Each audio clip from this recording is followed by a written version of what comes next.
नमस्कार दोस्तों, उम्मीद करता हूं आप सभी लोग एकदम स्वस्थ होंगे और जोरों शोरों से अपने एग्जाम की तैयारी में भी लगे होंगे।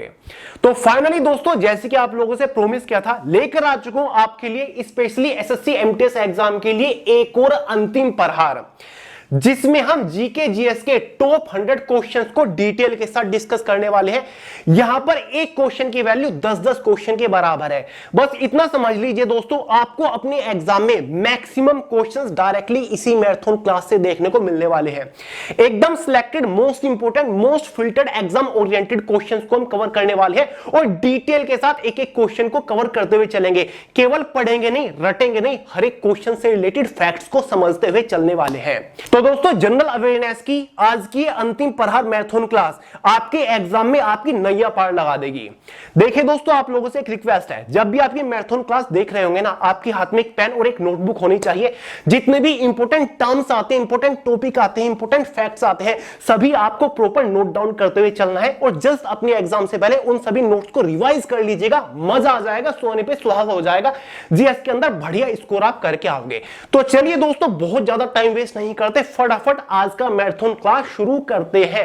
बट उससे पहले आपको एक छोटी सी इंफॉर्मेशन तो दे दूं। देखिए दोस्तों, शायद आपको नहीं पता होगा, आज की अंतिम प्रहार मैराथन क्लास का लेक्चर नंबर 2 है। लेक्चर नंबर 1 ऑलरेडी आपको इसी चैनल के ऊपर प्रोवाइड करा चुका हूं। जी हां दोस्तों, ये देखिए स्क्रीन के ऊपर टॉप 100 जीके जीएस के क्वेश्चंस डिटेल के साथ हम ऑलरेडी एक मैराथन क्लास के अंदर डिस्कस कर चुके हैं।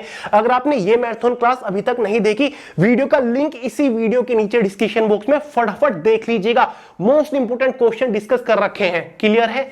और इतना ही नहीं दोस्तों, स्टैटिक जीके के जो मोस्ट इंपोर्टेंट टॉपिक्स है ना, वो सभी विजुअल्स के साथ, इमेजेस के साथ, डिटेल के साथ आपको पढ़ा रखे। 4 घंटे की स्टैटिक जीके की ये मैराथन क्लास जरूर देख लीजिएगा। पूरा का पूरा पेपर यहीं से ही छपेगा, देख लीजिएगा। तो भाई, इस स्टैटिक जीके की मैराथन क्लास का लिंक भी इसी वीडियो के नीचे डिस्क्रिप्शन बॉक्स में बिल्कुल भी मिस मत करिएगा। और आज की ये अंतिम प्रहार क्लास तो आप देख ही रहे हो। तो दोस्तों, ये 3 क्लासेस जीएस के अंदर आपकी नैया पार लगा देगी, इस बार मैं गारंटी देता हूं। क्लियर है? तो चलिए दोस्तों, अब फाइनली शुरू करते हैं आज की मैराथन क्लास को। तो दोस्तों, आज की इस प्रचंड अंतिम प्रहार मैराथन क्लास का फर्स्ट मोस्ट इंपोर्टेंट क्वेश्चन आपके सामने स्क्रीन के ऊपर है। संविधान में मूल कर्तव्य कब शामिल किए गए थे? मोस्ट इंपोर्टेंट क्वेश्चन है, बहुत ही प्यारा सा क्वेश्चन है। अक्सर SSC, CHSL, constable, GD, MTS के एग्जाम में पूछा जाता है। संविधान में मूल कर्तव्य कब शामिल किए गए थे? 4 ऑप्शन आपके सामने हैं। देखिए दोस्तों, भारत के संविधान में 42वां संशोधन किया गया था 1976 में। तब जाके भारत के संविधान में मौलिक कर्तव्य या फिर मूल कर्तव्य, इंग्लिश में फंडामेंटल ड्यूटीज जोड़ी गई थी। तो सही आंसर हो जाएगा 1976 में। कौन सा अमेंडमेंट, कौन सा संशोधन हुआ था? 42वां संशोधन हुआ था। और दोस्तों, जब ये मूल कर्तव्य जोड़े गए थे ना, शुरुआत में 10 थी इनकी संख्या। आज के टाइम पर भारत के संविधान में 11 मूल कर्तव्य है, लेकिन जब 1976 में जोड़े गए उस टाइम पर 10 ही थे। क्लियर है? उसके बाद इनको 2002 में, ठीक है, 86वां संशोधन किया गया भारत के संविधान में और एक और मूल कर्तव्य जोड़ा गया। पूरी डेफिनेशन यहां पर देख लीजिए। वर्ष 1976 में अपनाए गए 42वां संविधान संशोधन के द्वारा नागरिकों के मौलिक कर्तव्यों को सूचीबद्ध किया गया। संविधान के भाग 4 में सन्निहित अनुच्छेद 51 क्या मौलिक कर्तव्यों के बारे में है।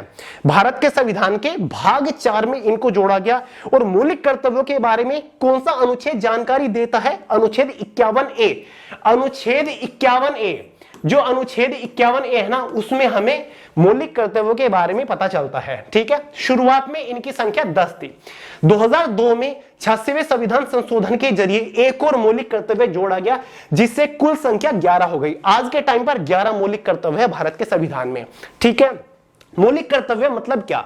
देखिए दोस्तों, हम इतने प्यारे से देश में रह रहे हैं, इतना बड़ा संविधान है भारत का, तो एक नागरिक होने के नाते हमारी भी तो देश के प्रति कुछ जिम्मेदारी बनती है, हमारी भी तो कुछ कर्तव्य, हमारी भी तो कुछ ड्यूटीज है।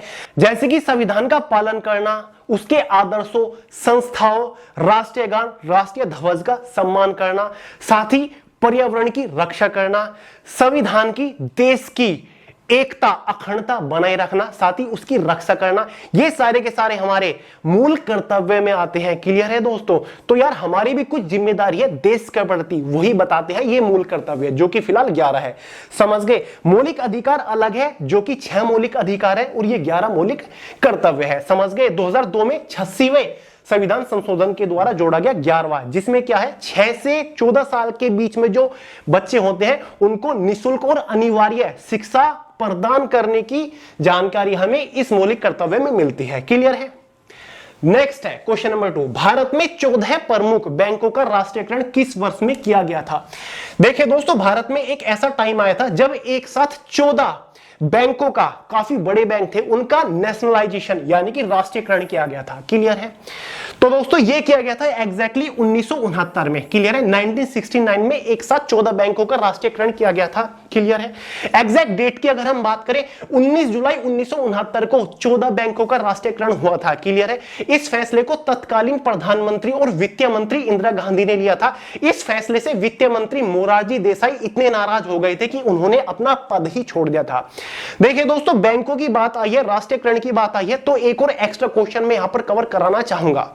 स्टेट बैंक ऑफ इंडिया के बारे में आपने सुना ही होगा, जिसका हेडक्वार्टर मुंबई के अंदर है, बहुत ही बड़ा बैंक है। देखिए दोस्तों, 1921 में जब भारत के अंदर अंग्रेजी शासन था, 1921 में एक बैंक की स्थापना हुई थी, इंपीरियल बैंक ऑफ इंडिया, जिसको 1955 में राष्ट्रीयकरण के बाद, क्लियर है, उस बैंक का राष्ट्रीयकरण हुआ था अलग से, और 1955 में उसी का नाम बदलकर स्टेट बैंक ऑफ इंडिया कर दिया गया था। ठीक है? तो कई बार एग्जाम में क्वेश्चन बनता है, नोट करिए, कि स्टेट बैंक ऑफ इंडिया को पहले किस नाम से जाना जाता था? तो इंपीरियल बैंक ऑफ इंडिया के नाम से उसको जाना जाता था, वही अब स्टेट बैंक ऑफ इंडिया है। तो करा दिया ना, 1955 में स्टेट बैंक ऑफ इंडिया बन गया था, इंपीरियल बैंक ऑफ इंडिया की स्थापना 1921 में हुई थी। नोट करिए यार ये चीज। नेक्स्ट है, बेकिंग सोडा का रासायनिक नाम क्या है? यार कितना प्यारा क्वेश्चन, एमटीएस के एग्जाम में गारंटेडली पूछा जाएगा, लिख के ले लीजिए, बहुत ज्यादा इंपॉर्टेंट है। बेकिंग सोडा जो कि खाने का सोडा होता है, इसका केमिकल नेम पूछ रहे हैं। 4 ऑप्शन आपके पास है, सही आंसर हो जाएगा सोडियम बाइकार्बोनेट। सोडियम बाइकार्बोनेट इसका केमिकल नेम होता है। कई बार एग्जाम में फॉर्मूला पूछ लिया जाता है, तो भाई नोट करिए, NaSCO3। NaSCO3 बेकिंग सोडा का केमिकल फॉर्मूला है, और इसको बोलते हैं सोडियम बाइकार्बोनेट। क्लियर है? आईयूपीएसी नेम अगर इसका पूछ जाए, सोडियम हाइड्रोजन कार्बोनेट इसका होता है। आईयूपीएसी की फुल फॉर्म भी कई बार पूछ ली जाती है, international union of pure applied chemistry होता है। वहीं पर कई बार वॉशिंग सोडा के बारे में पूछ लिया जाता है, जो कि डिटर्जेंट में होता है। वॉशिंग सोडा का केमिकल नेम होता है सोडियम कार्बोनेट। सोडियम कार्बोनेट होता है, ये ऑप्शन में, ये होता है हमारा वॉशिंग सोडा, और इसका फॉर्मूला होता है Na2CO3। ये होता है वॉशिंग सोडा, Na2CO3। क्लियर है? याद रहेगा। वहीं पर 2 और ऑप्शन है, इनको भी डिस्कस कर लेते हैं। सोडियम क्लोराइड हमारा होता है नमक, NaCl, और सोडियम नाइट्रेट है, इसका फॉर्मूला होता है NaNO3। NaNO3 सोडियम नाइट्रेट होता है, इसमें भी काफी मात्रा में साल्ट ही पाया जाता है। क्लियर है? तो देखिए, एक तरीके से 5 से 6 क्वेश्चन मैंने कवर करा दिए, नोट करिए। मतलब यार इतने लोग देख रहे हो, लाइक रेट इतना कम क्यों है? तो यार अपना प्यार दिखाइए, फटाफट इस लेक्चर को जितना ज्यादा हो सके लाइक करिए, दोस्तों के साथ फटाफट शेयर कर दीजिए। ठीक है? फटाफट लाइक करिए अभी के अभी, मुझे नहीं दिख रहे हैं। नेक्स्ट है, उच्चतम न्यायालय में कितने न्यायाधीश होते हैं? वाह यार कितना प्यारा क्वेश्चन है। सर्वोच्च न्यायालय, सुप्रीम कोर्ट में कितने जज होते हैं, ये पूछ रहा है। तो भाई अगर अब की बात करें तो फिलहाल सुप्रीम कोर्ट में चीफ जस्टिस ऑफ इंडिया को मिलाकर 33 जज हैं। 33 एक्टिव जज है सुप्रीम कोर्ट में। इस क्वेश्चन को 2 तरीकों से पूछा जाता है। कई बार क्वेश्चन में यह पूछा जाता है कि सुप्रीम कोर्ट में मैक्सिमम जज की कितनी संख्या है। ठीक है? मैक्सिमम कितनी संख्या हो सकती है। तो भाई अगर यह पूछा जाए कितनी संख्या हो सकती है, कितने जज अपॉइंट किए जा सकते हैं, मैक्सिमम नंबर क्या है, तो वो हो जाएगा 34। लेकिन यहां पर पूछा है कितने न्यायाधीश फिलहाल है, वर्क कर रहे हैं, तो भाई 33 है चीफ जस्टिस ऑफ इंडिया को मिलाकर।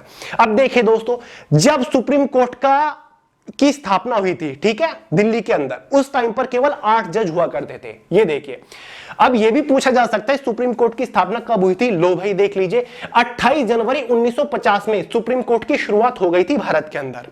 शुरुआत में 8 न्यायाधीश थे इसके अंदर। क्लियर है? 1956 में न्यायाधीशों की संख्या बढ़ाकर 11 कर दी गई थी। ठीक है? उसके बाद 1960 में न्यायाधीशों की संख्या 14 कर दी गई थी, क्योंकि वर्कलोड बढ़ता जा रहा था, जजों की संख्या भी बढ़ाती जा रही थी। 1978 में न्यायाधीशों की संख्या बढ़कर 18 हो गई थी। 1986 में न्यायाधीशों की संख्या बढ़कर 26 हो गई थी।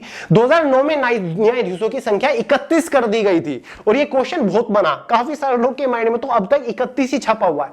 लेकिन उसके बाद 2019 में सर्वोच्च न्यायालय न्यायाधीशों की संख्या संशोधन विधेयक के जरिए न्यायाधीशों की संख्या बढ़ाकर 34 कर दी गई। मतलब मैक्सिमम जो संख्या है वो 34 है, लेकिन एक्टिव जज कितने हैं फिलहाल सुप्रीम कोर्ट के अंदर? 33 है, और मैक्सिमम संख्या 34 है, इससे ज्यादा नहीं हो सकते। अब तक के अमेंडमेंट के अकॉर्डिंग 2019 के बाद तक से अभी तक कोई अमेंडमेंट नहीं आया। हाँ, फ्यूचर में आ सकता है, 2025-26 कभी भी आ सकता है, जहां पर संख्या को 35, 36, 40 कर दी जा सकती है, लेकिन फिलहाल मैक्सिमम संख्या 34 है, काम कर रहे हैं इतने, ठीक है। और सुप्रीम कोर्ट के चीफ जस्टिस कौन है? ठीक है, धनंजय यशवंत चंद्रचूड़ है। नोट करिए इस चीज को, कौन है सुप्रीम कोर्ट के जज? धनंजय यशवंत चंद्रचूड़ है, नोट करिए। किस वंश के सुल्तानों ने सबसे अधिक समय तक दिल्ली पर शासन किया? दिल्ली सल्तनत से रिलेटेड क्वेश्चन आ गया हिस्ट्री ऑफ मिडिवल इंडिया का। 4 वंश दे रखे हैं, किसने सबसे ज्यादा शासन किया? तो भाई इस क्वेश्चन का सही आंसर हो जाएगा ऑप्शन डी, तुगलक वंश। तुगलक वंश एक इकलौता ऐसा वंश था जिसने गद्दी पर, दिल्ली की गद्दी पर सबसे लंबे टाइम तक शासन किया।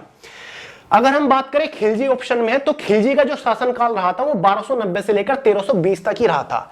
क्लियर है? 1290 से 1320 तक दिल्ली की गद्दी पर खिलजी साम्राज्य ने शासन किया। तुगलक वंश की यहां पर बात आई है, तो तुगलक वंश ने 1320 से लेकर 1413 तक लगभग 100 साल, लगभग 100 साल, ठीक है, यानी कि 93 साल तक इन्होंने गद्दी पर राज किया। तो सबसे ज्यादा जो लंबा शासन किया ना दिल्ली की गद्दी पर, वो तुगलक साम्राज्य ने करा। स्लेव डांस जिसने शुरुआत करी थी, नींव डाली थी, जिसको इबारी डांस भी बोलते हैं, डांसिटी बोलते हैं, साथ ही इसको दास वंश बोलते हैं, ममलूक वंश भी इसको बोलते हैं। 1206 में गद्दी पर बैठे थे और 1290 तक स्लेव डायनेसिटी गद्दी पर बैठी दिल्ली की। लोधी साम्राज्य की भी बात यहां पर हुई है। लोधी साम्राज्य को जो शासन चला था वो 1451 से लेकर 1526 तक रहा था, ठीक है। उसके बाद तो बाबर आ गया था, मुगल साम्राज्य की स्थापना हो गई थी। लोधी साम्राज्य का शासनकाल 1451 से 1426 तक रहा था। तो ये चारों मैंने कवर करा दिए। अब इन चारों के कई बार फाउंडर संस्थापक भी पूछ ले जाते हैं, जैसे कि खिलजी साम्राज्य का संस्थापक जलालुद्दीन फिरोज खिलजी था। तुगलक साम्राज्य का संस्थापक जिसने नींव डाली थी गयासुद्दीन तुगलक था, ठीक है। स्लेव डायनेसिटी यानी कि दास साम्राज्य का संस्थापक कौन था? कुतुबुद्दीन ऐबक 1206 में। लोधी साम्राज्य का संस्थापक बहलोल लोधी खान था, 1451 में इसने नींव डाली थी अपने साम्राज्य की। क्लियर है? और आखिरी शासन कौन था? लोधी साम्राज्य का शासक कौन था? इब्राहिम लोधी था, जिसको युद्ध के मैदान में बाबर ने मार दिया था। और कौन सा युद्ध था? वो पानीपत का पहला युद्ध था। छठा है, दूध की संघनता मापने के लिए प्रयुक्त एक उपकरण है, यानी कि दूध की कंसंट्रेशन, प्योरिटी मापने के लिए कौन से डिवाइस का हम इस्तेमाल करेंगे, ठीक है। तो भाई इसमें कौन से इंस्ट्रूमेंट का इस्तेमाल होगा? लैक्टोमीटर। लैक्टोमीटर से हम दूध की प्योरिटी माप सकते हैं, जैसे कि रिक्टर स्केल से हम भूकंप की तीव्रता मापते हैं ना, ऐसे ही। जब ईस्ट इंडिया कंपनी का गठन हुआ था उस समय भारत का मुगल बादशाह कौन था? जब भारत में ईस्ट इंडिया कंपनी का गठन हुआ था, अंग्रेजी कंपनी आ गई थी, अपनी फैक्ट्री लगाने लग रही थी, तो उस टाइम पर कौन सा मुगल शासक गद्दी पर बैठा था? तो सही आंसर हो जाएगा अकबर। क्योंकि दोस्तों 1600 की शुरुआत में, 1600 की शुरुआत में ही अंग्रेज आ गए थे अपनी फैक्ट्री लगाने के लिए, ठीक है, ईस्ट इंडिया कंपनी लगाने के लिए। और आपको पता होना चाहिए अकबर का जो शासनकाल था वो 1556 से लेकर 1605 तक चला था। तो क्वेश्चन का सही आंसर क्या हो जाएगा? जाहिर सी बात है अकबर ही हो जाएगा। लो भाई आप कंफ्यूज हो रहे होंगे मुगल शासनों के बारे में, शासकों के बारे में। बाबर ने शासन किया था 1526 से 1530, ठीक है। हुमायूं ने शासन किया था 1530 से 1556 तक, बीच में हालांकि शेरशाह सूरी आ गया था। अकबर ने शासन किया 1556 से 1605 तक। जहांगीर गद्दी पर बैठा 1605 से 1627, शाहजहां 1626 से 1658, औरंगजेब 1658 से 1707, मोहम्मद आजम शाह 1707 से 1707, ठीक है, थोड़ा सा ही बैठा था, मतलब कुछ महीने। बहादुर शाह फर्स्ट 1707 से 1712 तक। तो ये कुछ शक्तिशाली शासक थे मुगल साम्राज्य के। क्लियर है? ईस्ट इंडिया कंपनी का जो गठन हो गया था, एक तरीके से स्थापना हो गई थी भारत के अंदर, वो 31 दिसंबर 1600 में हो गई थी। एक तरीके से उन्होंने नारियल फोड़ दिया था कि हम फैक्ट्री लगा रहे हैं, ठीक है। लेकिन फैक्ट्री की जो शुरुआत हुई थी, फैक्ट्री की जो स्थापना हुई थी, फैक्ट्री जो लगाई थी अंग्रेजों ने, वो दोस्तों सूरत में लगाई थी इन्होंने जनवरी 1693 में। जनवरी 16, सॉरी क्या बोल रहा हूं यार, दिमाग खराब हो रहा है, टाइम कम है ना इस वजह से। पहली जो फैक्ट्री लगाई थी ना अंग्रेजों ने, वो सूरत में लगाई थी गुजरात के, और जनवरी 1613 में लगाई थी। ठीक है, याद रहेगा। स्थापना कब हो गई थी? लगभग 1600 में हो गई थी, अकबर के टाइम पर। ठीक है, फला फूला जो था अंग्रेजी फैक्ट्री फली फूली थी, सबसे ज्यादा फैक्ट्रियां लगी, वो जहांगीर के टाइम पर लगाई थी इन्होंने। नंबर 8, लॉर्ड कर्जन के वायसराय होने के दौरान निम्नलिखित में से कौन सी घटना नहीं घटी थी? यार कितना घुमाने वाला क्वेश्चन है। 90% स्टूडेंट क्वेश्चन का आंसर गलत लगा के आएंगे, मेरे से लिख के ले लीजिए आप। ये पूछ रहे जो लॉर्ड कर्जन भारत का वायसराय था, इसके टाइम पर इन चारों में से कौन सी घटना नहीं घटी थी? इस क्वेश्चन को सोल्व करेंगे थोड़ा दिमाग के साथ। देखिए दोस्तों, भारतीय सबसे पहले लॉर्ड कर्जन का कार्यकाल कब से कब तक था? वायसराय वो कब से कब तक बना रहा था? 1899 से लेकर 1905, नवंबर 1905 तक लॉर्ड कर्जन भारत का वायसराय था। ठीक है, क्योंकि 1905 में ही तो इसने बंगाल विभाजन की घोषणा करी थी, पार्टीशन ऑफ बंगाल करा था। तो आपको देखना कि इन 6 सालों के बीच में, 6-7 सालों के बीच में कौन सी घटना नहीं घटी थी, वही तो बताना है ना, घटना नहीं घटी थी। अब पहला ऑप्शन है भारतीय राष्ट्रीय कांग्रेस का गठन। तो भाई भारतीय राष्ट्रीय कांग्रेस का गठन तो 1825 में हो गया था ए.ओ. होम्स के द्वारा। दूसरा है बंगाल विभाजन। तो भाई बंगाल विभाजन जो है ये एग्जैक्टली जो हुआ था ये 1905 में हुआ था, लॉर्ड कर्जन ने ही करा था। तीसरा है पुरातत्व विभाग की स्थापना, जो कि फिलहाल कहां पर है? उत्तर प्रदेश के अंदर है। 1951 में हुआ था उत्तर प्रदेश के अंदर पुरातात्विक विभाग, आर्कियोलॉजिकल डिपार्टमेंट का गठन। द्वितीय दिल्ली दरबार कब लगा था? द्वितीय दिल्ली दरबार लगा था भाई हमारा 1903 में लगा था। पहला 1977 में लगा था, फर्स्ट, सेकंड 1903 में, और जो थर्ड लगा था जब दिल्ली राजधानी बनी थी वो लगा था भाई 1911 में। ठीक है, तो ये सारी चीजें हैं। अब देखिए 1899 से 1905 के बीच में क्या नहीं बैठ रहा है? द्वितीय दिल्ली दरबार बैठ रहा है, मतलब ये तो ऑप्शन नहीं है। पुरातात्विक विभाग की स्थापना, पुरातत्व की स्थापना 1951 में हुई थी, क्लियर है? तो भाई ये घटना नहीं घटी थी अगर देखा जाए, क्योंकि दोस्तों 1885 में भारतीय राष्ट्रीय कांग्रेस का गठन तो हो गया था, लेकिन फाइनली ऑफिशियली अगर हम बात करें जो अस्तित्व में आया था, इसका अध्यक्ष चुना गया था, वो 1900 में चुना गया था, 1900 में, क्लियर है? 1900 में। तो ये घटना भी यहीं पर आती है। तो इस क्वेश्चन का सही आंसर पुरातत्व विभाग की स्थापना आती है, क्योंकि इसकी स्थापना 1951 में हुई थी, क्लियर है दोस्तों? और एक आर्कियोलॉजिकल सर्वे ऑफ इंडिया भी है, इसकी स्थापना अंग्रेजों ने ही करी थी 1851 में, क्लियर है? अलेक्जेंडर क्यूनिंगम ने इसकी स्थापना करी थी। आर्कियोलॉजिकल सर्वे ऑफ इंडिया अलग है और आर्कियोलॉजिकल डिपार्टमेंट अलग है, दोनों में डिफरेंस है। बंगाल विभाजन के निर्माण के दौरान 19 या फिर 20 जुलाई 2005 में हुआ था ना, निर्णय के दौरान को भारत का तत्कालीन वायसराय कर्जन के द्वारा किया गया था।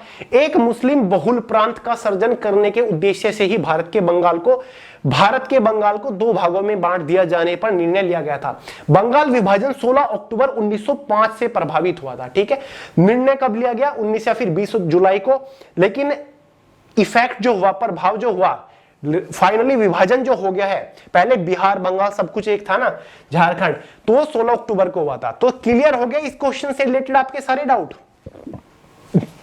नेक्स्ट है, नींबू के रस में पीएच का अनुमान कितना होता है? मतलब पीएच वैल्यू पूछ रहा है नींबू के रस की, तो वैसे तो लगभग 2.5 से 2.5 से लेकर 3.5 के आसपास होती है। ठीक है, लेमन वाटर की जो पीएच वैल्यू होती है, लेकिन ये तो एग्जैक्ट ऑप्शन में नहीं है। तो क्वेश्चन का सही आंसर क्या हो जाएगा? 7 से कम। 7 से कम मान होता है लेमन वाटर का। निम्नलिखित में से कौन सा अमेरिकी राष्ट्रपति बनने से पहले एक सुप्रसिद्ध फिल्म या फिर टीवी अभिनेता था? ये क्वेश्चन IBPA के एग्जाम में आया था मेरे सामने 2016 में, मैंने स्टेनोग्राफर का एक एग्जाम दिया था। ठीक है, तो ये पूछ रहा है कि ये चारों के चारों राष्ट्रपति रह चुके हैं अमेरिका के, तो इनमें से कौन सा वो पूर्व राष्ट्रपति है जो कि एक प्रसिद्ध फिल्म एक्टर भी था? ठीक है, तो क्वेश्चन का सही आंसर हो जाएगा रोनाल्ड रीगन।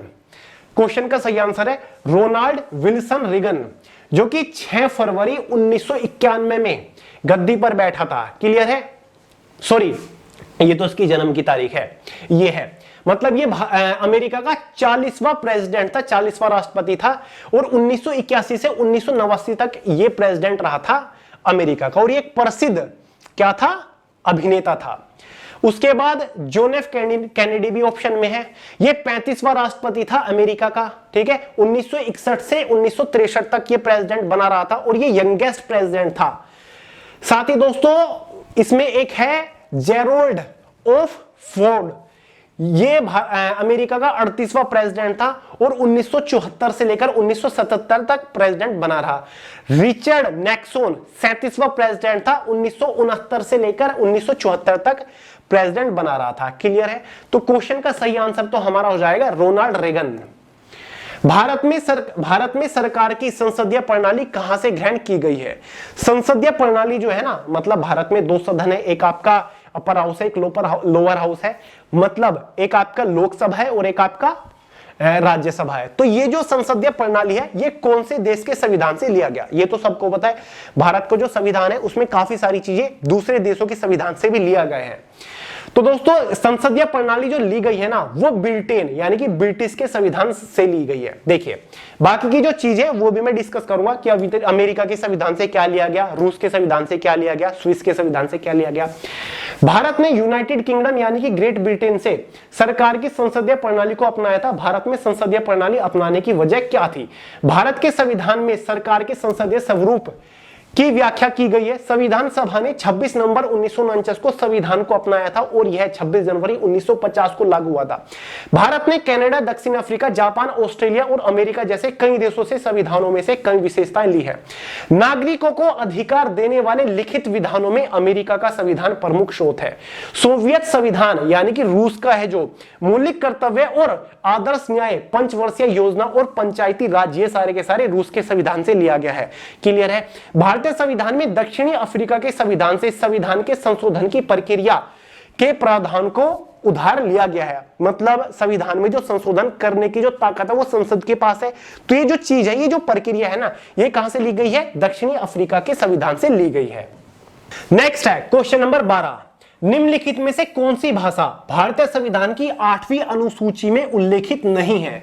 बड़ा ही प्यारा सा क्वेश्चन है, बहुत ही महत्वपूर्ण क्वेश्चन है और आज इस एक क्वेश्चन से हम 14 से 15 क्वेश्चन निकालने वाले हैं। तो सबसे ज्यादा वैल्यू है इस क्वेश्चन की। देखिए दोस्तों, भारत के संविधान में टोटल 12 अनुसूचियां हैं और 8वीं अनुसूची में टोटल 22 भाषाओं का उल्लेख है। इस क्वेश्चन में यह पूछा जा रहा है कि इन चारों में से कौन सी भाषा का उल्लेख नहीं है 8वीं अनुसूची में। तो इस क्वेश्चन का सही आंसर हो जाएगा ऑप्शन सी, अंग्रेजी। अंग्रेजी भाषा का उल्लेख नहीं है। अब आप पूछोगे कि भैया कौन कौन सी है वो 22 भाषाएं एग्जाम में पूछा जा सकता है? तो भाई ये रही वो 22 भाषाएं, आसमी, बंगाली, बोडो, डोगरी, गुजराती, हिंदी, कन्नड़ा, कश्मीरी, कोंकणी, मलयालम, मणिपुर, मराठी, मिथिली, नेपाली, उड़िया, पंजाबी, संस्कृत, संथली, सिंधी, तमिल, तेलुगु और उर्दू। ये 22 भाषाएं हैं, रट लीजिए, याद कर लीजिए। अब देखिए दोस्तों, सबसे इंपॉर्टेंट फैक्ट तो ये है, जब भारत का संविधान बना था 1950 में, जब संविधान लागू हुआ था, उस टाइम पर 8वीं अनुसूची में केवल 14 ही भाषाएं थी, लेकिन आज 22 भाषाएं हैं। तो ये जानना अपने आप में बहुत ज्यादा महत्वपूर्ण है कि भाई कौन से साल में कौन सा संशोधन किया गया और कौन सी और कितनी भाषाएं जोड़ी गई। ये देखिए 1950 में संविधान में संशोधन, मतलब 1950 में 14 भाषा थी। उसके बाद 1967 में संविधान में 21वां संशोधन किया गया। कितनेवा? 21वां। ठीक है, 1967 में। और कौन सी भाषा जोड़ी गई? सिंधी, यानी कि पहले 14 थी तो अब कितनी होगी? 15। 1992 में 71वां संविधान संशोधन किया गया, कोंकणी, मणिपुर और नेपाली भाषाएं जोड़ी गई। उसके बाद 2003 में 92वां संविधान संशोधन हुआ, बोडो, डोगरी, मिथिली और संथली भाषा जोड़ी गई। उसके बाद 2011 में एक और संशोधन किया गया, 96वां संशोधन। यहां पर कोई भाषा नहीं जोड़ी गई क्योंकि 22 भाषा हमारी पूरी हो चुकी थी 2003 तक ही। यहां पर एक भाषा की स्पेलिंग चेंज करी गई। जो पहले उड़िया थी ना, उड़िया, उसको ओरिया कर दिया गया, ORIVY है, जो कि उड़ीसा की है। ठीक है, तो बस स्पेलिंग में करेक्शन करी गई। ठीक है, अब देखिए दोस्तों, एक और इंपॉर्टेंट मस्ट फैक्ट बताऊं आपको। जब भारत का संविधान बना था ना, केवल 8 ही अनुसूची थी उस टाइम पर। कितनी अनुसूची थी? 8। और आज कितनी अनुसूची है? 12। आज कितनी अनुसूची है भारत के संविधान में? 12। इंग्लिश में शेड्यूल टू द कॉन्स्टिट्यूशन इन्हें बोलते हैं। 12 अनुसूचियां हैं। अब सवाल यह उठता है कि 8 से 12 कब हो गई? ठीक है, कौन सा संविधान संशोधन कब किया गया, कौन से साल में और क्यों किया गया और कौन सी अनुसूची जोड़ी गई? देखिए, the 9th schedule to the Indian Constitution was added by the Constitution First Amendment। देखिए दोस्तों, पहले 8 अनुसूची थी, उसके बाद भारत के संविधान में पहला संशोधन, ये इंपॉर्टेंट है, भारत के संविधान में पहले संशोधन के द्वारा 9वीं अनुसूची जोड़ी गई। कब जोड़ी गई? 1951 में जोड़ी गई। और इस 9वीं अनुसूची में क्या है? जो राज्य और सेंट्रल गवर्नमेंट, केंद्र के जो कानून है ना, लॉ है, उनको कोर्ट में चैलेंज नहीं किया जा सकता। यह प्रोविजन मिलता है हमें 9वीं अनुसूची में। उसके बाद 10वीं जोड़ी गई, फिर 11वीं जोड़ी गई, फिर 12वीं जोड़ी गई। तो यह सबसे इंपॉर्टेंट है कि भारत के पहले संविधान संशोधन के द्वारा 9वीं अनुसूची जोड़ी गई थी, क्योंकि ये पहले 8 ही थी। देखिए मतलब कितने क्वेश्चन कवर होगी, तभी तो बोल रहा था 100 क्वेश्चन लिखे हुए थंबनेल पर, लेकिन 1000 से ज्यादा क्वेश्चन कवर करा के जाऊंगा, इसलिए लाइट ठोकी अभी के अभी। निम्नलिखित में से कौन सा संशोधन अधिनियम मिनी संविधान माना जाता है? लो भाई, भारत के संविधान में कौन सा संशोधन हुआ था जिसको आज तक भी मिनी संविधान कहा जाता है, यानी कि मिनी कॉन्स्टिट्यूशन कहा जाता है, यानी कि इतना इफेक्टिव संविधान संशोधन था जिसने सब कुछ पलट के रख दिया। जी हां दोस्तों, यह है 42वां संविधान संशोधन। ऑप्शन सी है इसका। 42वां संविधान संशोधन हुआ था 1976 में, जिसके तहत मौलिक कर्तव्य भी जोड़े गए थे और भी काफी सारे बदलाव हुए थे भारत के संविधान में। देख लीजिए कौन कौन से बदलाव हुए थे। भारतीय संविधान के 42वें संशोधन अधिनियम 1976 को मिनी संविधान कहा जाता है। इसे लघु संविधान या फिर कॉन्स्टिट्यूशन ऑफ इंदिरा भी कहा जाता है। ठीक है, कॉन्स्टिट्यूशन ऑफ इंदिरा, क्योंकि इस टाइम पर भारत की प्रधानमंत्री इंदिरा गांधी जी थी। यह संविधान संशोधन इंदिरा गांधी के प्रधानमंत्रित्व के दौरान आपातकाल 25 जून 1975 से 21 मार्च 1970 के दौरान हुआ था, यानी कि उस टाइम पर इमरजेंसी लगी हुई थी देश के अंदर। इस संविधान संशोधन में कई बड़े बदलाव लाए गए, जिसमें मौलिक कर्तव्यों को शामिल करना और आपातकालीन प्रावधानों का विस्तार शामिल था। यानी कि आपातकालीन जो प्रावधान है ना, उनसे रिलेटेड काफी सारी जानकारी थी, विस्तार था। इस संविधान संशोधन के मूल ढांचों को बदलने का प्रयास किया गया। इस संशोधन से संविधान के जो मूल ढांचा है ना, फॉर्मेट है, उसको बदलने की कोशिश करी गई, प्रयास किया गया। इस संशोधन के जरिए भारत के सर्वोच्च न्यायालय और उच्च न्यायालयों की उन शक्तियों को कम करने की कोशिश की गई जिससे वे किसी कानून की संवैधानिक वैधता की समीक्षा कर सकते हैं। यह संशोधन भारतीय इतिहास का सबसे विवादास्पद संशोधन माना जाता है। सबसे विवाद हुआ था इस संशोधन पे, इसलिए सबसे महत्वपूर्ण है 42वां संविधान संशोधन, और इसी को ही मिनी संविधान कहा जाता है। ठीक है, लघु संविधान। क्वेश्चन नंबर 14, प्रार्थना समाज का संस्थापक कौन था? 4 ऑप्शन आपके पास है। प्रार्थना समाज यानी कि समाज के कल्याण के लिए इसकी शुरुआत करी गई थी। क्वेश्चन में पूछ रहा है कि किसने इसकी शुरुआत करी थी, तो सही आंसर हो जाएगा आत्माराम पांडुरंग। अब आप पूछोगे कि भैया आत्माराम पांडुरंग कौन थे? आत्माराम पांडुरंग भारत के एक चिकित्सक तथा समाज सुधारक यानी कि सोशल एक्टिविस्ट थे। उन्होंने 1867 में प्रार्थना समाज की स्थापना की, जिसका उद्देश्य समाज में चली आ रही कुरीतियों को दूर करना, जिसमें स्त्री शिक्षा, विधवा विवाह, पुनर्विवाह पर जोर दिया गया। मुंबई प्राकृतिक इतिहास सोसाइटी के संस्थापकों में से एक थे ये। देखिए दोस्तों, इसकी स्थापना आत्माराम पांडुरंग, महादेव गोविंद रनाडे तथा इतिहासकार आरजी भंडारकर ने बंबई में 31 मार्च 1867 में करी थी एग्जैक्टली। तो भाई प्रार्थना समाज की जो स्थापना हुई थी एग्जैक्टली 31 मार्च 1867 में हुई थी। डेट नोट करिए, कौन कौन थे? आत्माराम पांडुरंग, महादेव गोविंद रनाडे और भंडारकर थे, आरजी भंडारकर, ये 3 पर्सनैलिटी थी। एक्सरे किरणें किस प्रकार की तरंगे होती है? किस प्रकार की रेज होती हैं ये? तो दोस्तों ये होती है हमारी इलेक्ट्रोमैग्नेटिक, विद्युत चुंबकीय इलेक्ट्रोमैग्नेटिक रे होती हैं। जो एक्सरे रेज होती है ना, X ray ray are type of electromagnetic radiation similar to radio wave, यानी कि रेडियो वेव जो होती है ना, माइक्रोवेव होती है, उनके सिमिलर होती है। ठीक है, विजिबल लाइट होती है, ये गामा रेज के बराबर होती है। They have shorter wavelength than ultraviolet रे। जो अल्ट्रावायलेट रे होती है ना, जो सूरज से आती है, पराबैंगनी किरणें जो हानिकारक होती हैं, इनकी वेवलेंथ पराबैंगनी किरणों से कम होती है इलेक्ट्रोमैग्नेटिक रेज की। क्लियर है? वर्षा की बूंद का आकार गोल आकार किस कारण से होता है? बूंद का आकार गोलाकार, यानी कि जब एक बारिश की बूंद पड़ती है ना, ठीक है, तो वो धरती के ऊपर गिरते ही गोल होती है। ठीक है, मतलब फैलती नहीं, ऐसी नहीं बन जाती या फिर कुछ वहां, मतलब गोल बनती है, वो बिल्कुल ऐसे गोल हो जाती है। क्यों होती है? ये होती है पृष्ठ तनाव के कारण। बी, सरफेस टेंशन के कारण। सरफेस टेंशन जो कि दोस्तों एक तरीके का फोर्स है या फिर लिक्विड की प्रॉपर्टी है, जिसमें क्या होता है, ये जो प्रॉपर्टी है ना, ये वाटर मॉलिक्यूल एक दूसरे को चिपकाते हैं, ठीक है। वाटर मॉलिक्यूल एक तो इस प्रॉपर्टी के जरिए एक दूसरे को खींचते हैं आपस में, क्लियर है, जिसकी वजह से चीजें बिखरती नहीं है और वो एक जगह जुड़ी रहती है। इसी की वजह से चीजें गोल होती है। आप एक पानी की बूंद लीजिए टिप पर और उसको ऐसे डालिए, वो बिल्कुल गोल हो जाएगी, ठीक है। इसी कारण की वजह से एक दूसरे को जो वाटर मॉलिक्यूल से वो खींच रहे होते हैं, चिपक रहे होते हैं, सिकुड़ रहे होते हैं, इसी को बोलते हैं सरफेस टेंशन। तो भाई किसके कारण होती है? पृष्ठ तनाव के कारण। एग्जाम में एक और क्वेश्चन बनता है, जो कैपिलर वाला जो लो होता है ना, यानी कि जो लैम्प होता है उसकी बत्ती में जो तेल ऊपर चढ़ता है, वो किसके कारण चढ़ता है? वो भी पृष्ठ तनाव यानी कि सरफेस टेंशन के कारण चढ़ता है, ठीक है। लोधी वंश की स्थापना किसने की थी? लोधी वंश। लोधी वंश का संस्थापक कौन था? भैलोन लोधी लोधी वंश का संस्थापक था, क्लियर है। देखिए दोस्तों, भैलोन लोधी की यहां पर बात हो रही है। 1451 से लेकर 1489 तक ये गद्दी पर बैठा। इसके बाद सिकंदर लोधी गद्दी पर आया था 1489 से 1517 तक। उसके बाद इब्राहिम लोधी गद्दी पर बैठा 1517 से 1526 तक, और ये युद्ध के मैदान में मारा जाने वाला दिल्ली सल्तनत का पहला शासक था। बाबर ने इसकी हत्या करी थी युद्ध के मैदान में, पानीपत के प्रथम युद्ध में, ठीक है। सिकंदर लोधी का जो मकबरा है 1517 से 1518 में बन के तैयार हुआ था। लोधी गार्डन न्यू दिल्ली के अंदर ये है, क्लियर है। इब्राहिम लोधी ने ही इसको बनवाया था। 18वां है, एक परमाणु के 3 आधारभूत अवयव कौन से हैं? यानी कि what are the 3 basic components of the atom. एक एटम के 3 इंपोर्टेंट कंपोनेंट क्या है? एटम यानी कि किन 3 महत्वपूर्ण चीजों से मिलकर बनता है। एटम में दोस्तों एक होता है इलेक्ट्रॉन, मतलब इलेक्ट्रॉन होता है, प्रोटॉन होता है, न्यूट्रॉन होता है। इन 3 कंपोनेंट से मिलके बनता है एटम। तो भाई क्वेश्चन का सही आंसर हो जाएगा प्रोटॉन, न्यूट्रॉन और इलेक्ट्रॉन, ठीक है। प्रोटॉन जो होता है हमारा P पॉजिटिव चार्ज होता है, न्यूट्रॉन जो होता है न्यूट्रल चार्ज होता है, इलेक्ट्रॉन जो होता है नेगेटिव चार्ज होता है, क्लियर है। और दोस्तों एटम में कई सारी सेल होती है, किस सेल में कितने इलेक्ट्रॉन होंगे ये कैसे पता चलेगा, ठीक है। देखिए दोस्तों, ये तो होता है न्यूक्लियस, जिसमें आपका प्रोटॉन होता है पॉजिटिव चार्ज और न्यूट्रॉन होता है न्यूट्रल होता है। इसलिए न्यूक्लियस जो होता है ना हमारा पॉजिटिव चार्ज होता है हमेशा, ठीक है।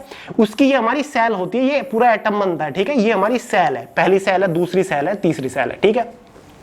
अब पहली सेल में कितने इलेक्ट्रॉन आएंगे, दूसरी सेल में कितने आएंगे, कैसे पता चलेगा? एग्जाम में पूछ ले जाता है। इसका एक फॉर्मूला होता है, सिंपल सा फॉर्मूला। कौन सा होता है? 2n² होता है। n मतलब नंबर ऑफ सेल है। मान के चलिए फर्स्ट सेल में कितने इलेक्ट्रॉन है हमें पता लगाना है, तो फॉर्मूला लगा दीजिए सिंपल।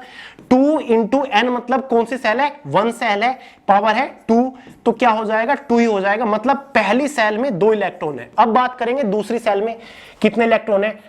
फॉर्मूला लगा दिया, 2 × n मतलब नंबर ऑफ सेल कौन सी है? सेकंड है, तो यहां पर 2 की पावर 2, क्लियर है। तो इसको सोल्व करेंगे 4 और ये आ जाएगा हमारा, ये हो गया हमारा 8, ठीक है। 4 दूनी 8। तो भाई ये जो दूसरी सेल है इसमें कितने होंगे? 8 इलेक्ट्रॉन होंगे। तीसरी सेल को भी ऐसे ही आपको निकाल लेना, 2 × 3 की पावर 2, क्योंकि सेल हमारी तीसरी है, एन हमारा नंबर ऑफ सेल हमें लिखना है। इसमें तीसरी सेल में कितने इलेक्ट्रॉन आएंगे? 2 × ये आ जाएगा, इसको सोल्व करेंगे 9, 9 दूनी 18, यानी कि जो तीसरी सेल है उसमें 18 इलेक्ट्रॉन होंगे। उसके बाद आपके 32 इलेक्ट्रॉन होते हैं। तो इस तरीके से आप इलेक्ट्रॉन को भी निकाल सकते हो। नेक्स्ट है, फॉर्मूला भी कई बार एग्जाम में पूछा जाता है इलेक्ट्रॉन को निकालने का। 1 रुपए के नोट किसके द्वारा जारी किए जाते हैं? 1 रुपए का जो नोट होता है, सिक्का नहीं, कोई नहीं, नोट कागज वाला, किसके द्वारा उसको जारी किया जाता है? 4 ऑप्शन आपके पास है, सही आंसर हो जाएगा भारत सरकार के द्वारा जारी किया जाता है। जितने भी नोट होते हैं 10 का, 20 का, 200 का, 100 का, 500 का, वो सारे के सारे रिजर्व बैंक के द्वारा जारी किए जाते हैं। लेकिन खास बात यह है कि जो 1 रुपए का नोट है ना, ठीक है, जो रीढ़ की हड्डी है, उसको भारत सरकार या फिर वित्तीय मंत्रालय, अगर भारत सरकार ऑप्शन में नहीं है तो वित्तीय मंत्रालय लगा दीजिएगा, क्योंकि वित्तीय मंत्रालय भी तो भारत सरकार के अंडर ही आता है। तो सही आंसर हो जाएगा ऑप्शन डी, क्लियर है। 1 रुपए का नोट पहली बार 30 नवंबर 1917 को पेश किया गया था। हालांकि इसका मुद्रण 1926 में बंद कर दिया गया था। पहली बार 30 नवंबर 1917 में जारी किया गया था, बंद कर दिया गया 1926 में। फिर साल 1940 में इसका मुद्रण फिर से शुरू हुआ और 1994 में यह जारी रहा। साल 2015 में इसे फिर से छापना शुरू कर दिया गया, क्लियर है। Next one, train to Pakistan निम्नलिखित में से किस लेखक द्वारा लिखी गई? ट्रेन टू पाकिस्तान एक बहुत ही पॉपुलर बुक है। किसने लिखी? इस किताब के लेखक है खुशवंत सिंह। खुशवंत सिंह जी हैं इस किताब के लेखक। अब भाई 3 और ऑप्शन है आपके सामने, इनके द्वारा लिखी गई बुक भी एग्जाम में पूछे जा सकते हैं। जैसे कि पहली है आपकी मोहसिन हामिद मोहसिन हामिद द्वारा लिखी गई है, माउथ स्मोक, साथ ही fundamentalist, how to get filthy rich in rising Asia, exit west, the last white man, Saadat Hasan Manto इनके द्वारा बू, खोल दो, ठंडा घोस्ट और चर्चित टोबा टेक्सिंग, ये शायद पाकिस्तान और ब्रिटिश एक नोवेलिस्ट थे या फिर है। क्लियर है। रस्किन बॉन्ड भी ऑप्शन में हमारे भारतीय, इनके द्वारा तो अनगिनत किताबें लिखी गई हैं, ये सारी की सारी 40-50 किताबें लिखी गई हैं। The blue umbrella, Rusty the boy from the hills, time stop and a flight of pigeons, the room on the roof, ये सारी की सारी रस्किन बॉन्ड द्वारा लिखी गई किताबें, नोट कर लीजिएगा इनको भी। बिंबिसार निम्नलिखित राजवंशों में से किसके संस्थापक थे? 4 राजवंश है, इनमें से बिंबिसार किसके संस्थापक थे? तो सही आंसर है ऑप्शन सी, ऑप्शन 3 यानी कि हरियंक साम्राज्य के संस्थापक थे बिंबिसार। अब ये 3 और हैं, इनके भी हम बात करेंगे। देखिए दोस्तों, पहला है नंद वंश। फाउंडर ऑफ नंदा कौन था? महापद्म नंद ने स्थापना करी थी। 343 से लेकर 321 बीसी तक गद्दी पर बैठे। फाउंडर ऑफ हरियंक बता चुको बिंबिसार, 544 बीसी से 492 तक शासन किया। फाउंडर ऑफ मौर्य साम्राज्य, ये आ रहा है हमारा, चंद्रगुप्त ने मौर्य साम्राज्य की नींव डाली थी चाणक्य के साथ मिलकर। 321 से लेकर 297 तक गद्दी पर बैठे। फाउंडर ऑफ गुप्ता, गुप्त भी है ना, गुप्त साम्राज्य की स्थापना चंद्रगुप्त फर्स्ट ने करी थी। ऑफिशियली रियल जो संस्थापक माना जाता है, वास्तविक संस्थापक जो माना जाता है, वो चंद्रगुप्त फर्स्ट को ही माना जाता है। वैसे कई बार श्रीगुप्त भी ऑप्शन में होता है। वैसे श्रीगुप्त ने स्थापना करी थी गुप्त साम्राज्य की। 320 से 330 सीई यानी कि ईस्वी तक ये गद्दी पर बैठे थे। ठीक है। डॉक्टर भीमराव अंबेडकर ने इनमें से किसे संविधान का हृदय और आत्मा की संज्ञा दी है? ठीक है। तो दोस्तों 4 मौलिक अधिकार है हमारे पास, इनमें से किसे भीमराव अंबेडकर जी ने संविधान की हृदय और आत्मा की संज्ञा दी है? तो इस क्वेश्चन का सही आंसर हो जाएगा ऑप्शन ए, संवैधानिक उपचारों का अधिकार यानी कि राइट टू कॉन्स्टिट्यूशन रेमेडीज को भीमराव अंबेडकर जी ने संविधान की हृदय और आत्मा कहा है। और साथ ही एग्जाम में अगर मौलिक अधिकार ना दिए हो और आर्टिकल अनुच्छेद पूछ ले कौन से अनुच्छेद को कहा है, और अनुच्छेद 32 ऑप्शन में है, तो सही आंसर अनुच्छेद 32 लगा के आओगे, क्योंकि दोस्तों संवैधानिक उपचारों के अधिकार के अंडर ही आता है अनुच्छेद 32, जिसमें क्या कहा गया मैं आपको बताता हूं। डॉक्टर भीमराव अंबेडकर ने भारतीय संविधान के अनुच्छेद 32 को संविधान का हृदय और आत्मा कहा था। अनुच्छेद 32 को संवैधानिक उपचारों का अधिकार भी कहते हैं। इस अनुच्छेद के मुताबिक अगर किसी नागरिक के मौलिक अधिकारों का उल्लंघन होता है तो वह सर्वोच्च न्यायालय या फिर उच्च न्यायालय जा सकता है। इस वजह से इसे संविधान का हृदय और आत्मा कहा है। यानी कि जो किसी भी नागरिक का मौलिक अधिकार है और उसका उल्लंघन हो रहा है तो भाई वो अर्जी डाल सकता है, गुहार लगा सकता है उच्च न्यायालय में या फिर उच्चतम न्यायालय में। इसीलिए कहा गया इसको संविधान की हृदय और आत्मा। नेक्स्ट वन, मौर्य वंश की स्थापना किसने करी थी? अभी अभी जस्ट मैंने आपको बताया चंद्रगुप्त मौर्य मौर्य साम्राज्य का संस्थापक था। बाकी तो बिंबिसार, ये थोड़ा सा यहां पर ये देखिए, ये जो मौर्य है, ये मौर्य यहां पर आ जाएगा हरियंक, ये टाइपिंग एरर है सॉरी, और यहां पर आ जाएगा मौर्य। अब हो गया सही। देखिए हरियंक वंश की स्थापना किसने करी थी? बिंबिसार ने करी थी। मौर्य साम्राज्य की चंद्रगुप्त ने करी थी और गुप्त साम्राज्य की गुप्त ने करी थी, चंद्रगुप्त ने करी थी। क्लियर है? वही क्वेश्चन है, बस घुमा के पूछ लिया। द नेमसेक के लेखक कौन थे? कौन है सॉरी, नेमसेक एक पुस्तक है, इसके लेखक कौन है? 4 ऑप्शन है, सही आंसर हो जाएगा झुंपा लाहिड़ी। झुंपा लाहिड़ी ये इसकी संस्थापक है। बाकी के 3 ऑप्शन है, इनके बारे में भी बात करते हैं, जैसे कि सलमान रुश्दी है, सलमान रुश्दी, ये दोस्तों इनके द्वारा लिखी गई victory city, language of truth, Joseph Anton a memoir, साथ ही मिडनाइट चिल्ड्रन, ये सलमान रुश्दी द्वारा लिखी गई कुछ पॉपुलर किताबें हैं। झुंपा लाहिड़ी द्वारा द नेमसेक 2003, साथ ही इंटरप्रेटर ऑफ मेलोडीज 1999 में लिखी गई। द नेमसेक तो आई गई है 2008 में, साथ ही द लोलैंड 2013 में लिखी गई। तीसरे ऑप्शन है अमीश त्रिपाठी, इनके द्वारा लिखी गई the secret of the Nagas and the oath of the Vayuputras, ये किताब लिखी गई, ये इंपॉर्टेंट है। और चौथे हैं हमारे चेतन भगत, इनके द्वारा लिखी गई 5 point someone, one night at the call centre, the 3 mistakes of my life, 2 states, the story of my marriage, revolution 2020, love, corruption, ambition, vote young India, India won't, साथ ही 11 रूल ऑफ लाइफ। ये सारी सारी चेतन भगत द्वारा लिखी गई कुछ popular किताबें हैं। ब्लैक पगोड़ा कहां है? ब्लैक पगोड़ा मंदिर है, सबको पता है कहां पर है दोस्तों। ब्लैक पगोड़ा है कोणार्क, जो सूर्य मंदिर है उसी को तो ब्लैक पगोड़ा कहते हैं। कोणार्क में जो उड़ीसा में सूर्य मंदिर है उसी को बोलते हैं black pagoda. Black pagoda Orissa के कोणार्क शहर में स्थित सूर्य मंदिर को कहते हैं। कोणार्क सूर्य मंदिर कहां है? उड़ीसा के कोणार्क शहर में है। कब बना था? 13वीं शताब्दी में बना था। किसने बनवाया था? पूर्वी गंगा राजवंश के राजा नरसिंह देव प्रथम ने बनवाया था। नोट करिए ये चीज। क्यों जाना जाता है? काले ग्रेनाइट से बना होने के कारण इसे काला पैगोडा भी कहा जाता है। ब्लैक पैगोडा इसलिए कहा जाता है इसे क्योंकि ये काले ग्रेनाइट के पत्थर से बना हुआ है। क्लियर है? विशेषता क्या है? क्यों ये पॉपुलर है? क्यों एग्जाम में क्वेश्चन बनते हैं? ये मंदिर सूर्य देवता को समर्पित है। कौन से देवता को समर्पित है? सूर्य मंदिर को। यह सूर्य देवता के रथ के आकार में बना है। इसमें 24 पहिए हैं जिन्हें 7 अश्व खींच रहे हैं, यानी कि 7 घोड़े खींच रहे हैं। दूसरा नाम क्या है सूर्य मंदिर का? ब्लैक पैगोडा है, बता चुका हूं। दर्जा क्या दिया गया है इसको? यूनेस्को के जो साल, यूनेस्को की जो लिस्ट है ना 1984 में, इसे विश्व विरासत स्थल का दर्जा दिया जा चुका है। देखिए दोस्तों, कम से कम 10 क्वेश्चन निकले हैं एक ही क्वेश्चन से। तो जो कोणार्क का सूर्य मंदिर है उड़ीसा में, उसी को ब्लैक पैगोडा के नाम से जानते हैं और सूर्य देवता को यह समर्पित है। निम्नलिखित में से कौन सा ग्रह सबसे गर्म ग्रह है? सही आंसर हो जाएगा शुक्र ग्रह, जिसको बोलते हैं वीनस, और इसी को इवनिंग स्टार और मॉर्निंग स्टार भी बोला जाता है। सबसे गर्म ग्रह और पृथ्वी के सबसे नजदीक वाला ग्रह सूर्य ग्रह, शुक्र ग्रह ही है। ठीक है, सबसे नजदीक वाला कौन सा ग्रह? शुक्र ग्रह है। अगर हम यहां पर सीक्वेंस की बात कर लेते हैं तो भाई पहला आ जाता है हमारा बुध ग्रह, दूसरे नंबर पर आ जाता है हमारा शुक्र ग्रह, तीसरे नंबर पर आ जाता है हमारा पृथ्वी। ठीक है, चौथे नंबर पर आता है हमारा मार्स, मतलब मंगल, कुछ हिंदी कुछ इंग्लिश। छठे पर आ जाता है जुपिटर, सातवें पर आता है पांचवें पे जुपिटर, छठे पे सैटर्न और सातवें पे आता है हमारा यूरेनस, आठवें पे आता है नेपच्यून। ठीक है, यानी कि अरुण और वरुण, सैटर्न को शनि ग्रह, जुपिटर को बृहस्पति ग्रह। तो ये हमारे 8 ग्रह सीक्वेंस में। पहले सूर्य के नजदीक कौन सा है? मरकरी, यानी कि बुध ग्रह।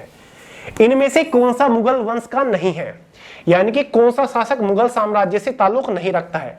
सही आंसर हो जाएगा शेर शाह सूरी। कंफ्यूज करने वाला सवाल है, क्योंकि दोस्तों एक टाइम ऐसा आया था जब मुगल साम्राज्य का शासन चल रहा था, उसी बीच शेर शाह सूरी ने अटैक करा था।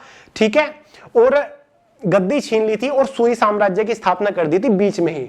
ठीक है, यानी कि खंड हो चुका था, विखंड हो चुका था मुगल साम्राज्य का। देखिए, बाबर ने नींव डाली थी 1526 में, 1530 तक राज किया था। उसके बाद हुमायूं ने 1530 से 1540 तक ही राज किया था, क्योंकि बीच में 1540 से 1540 से लेकर 1555 के समथिंग तक, ठीक है, किसने राज किया? शेर शाह सूरी ने राज किया था। मतलब सूरी साम्राज्य की स्थापना हुई थी।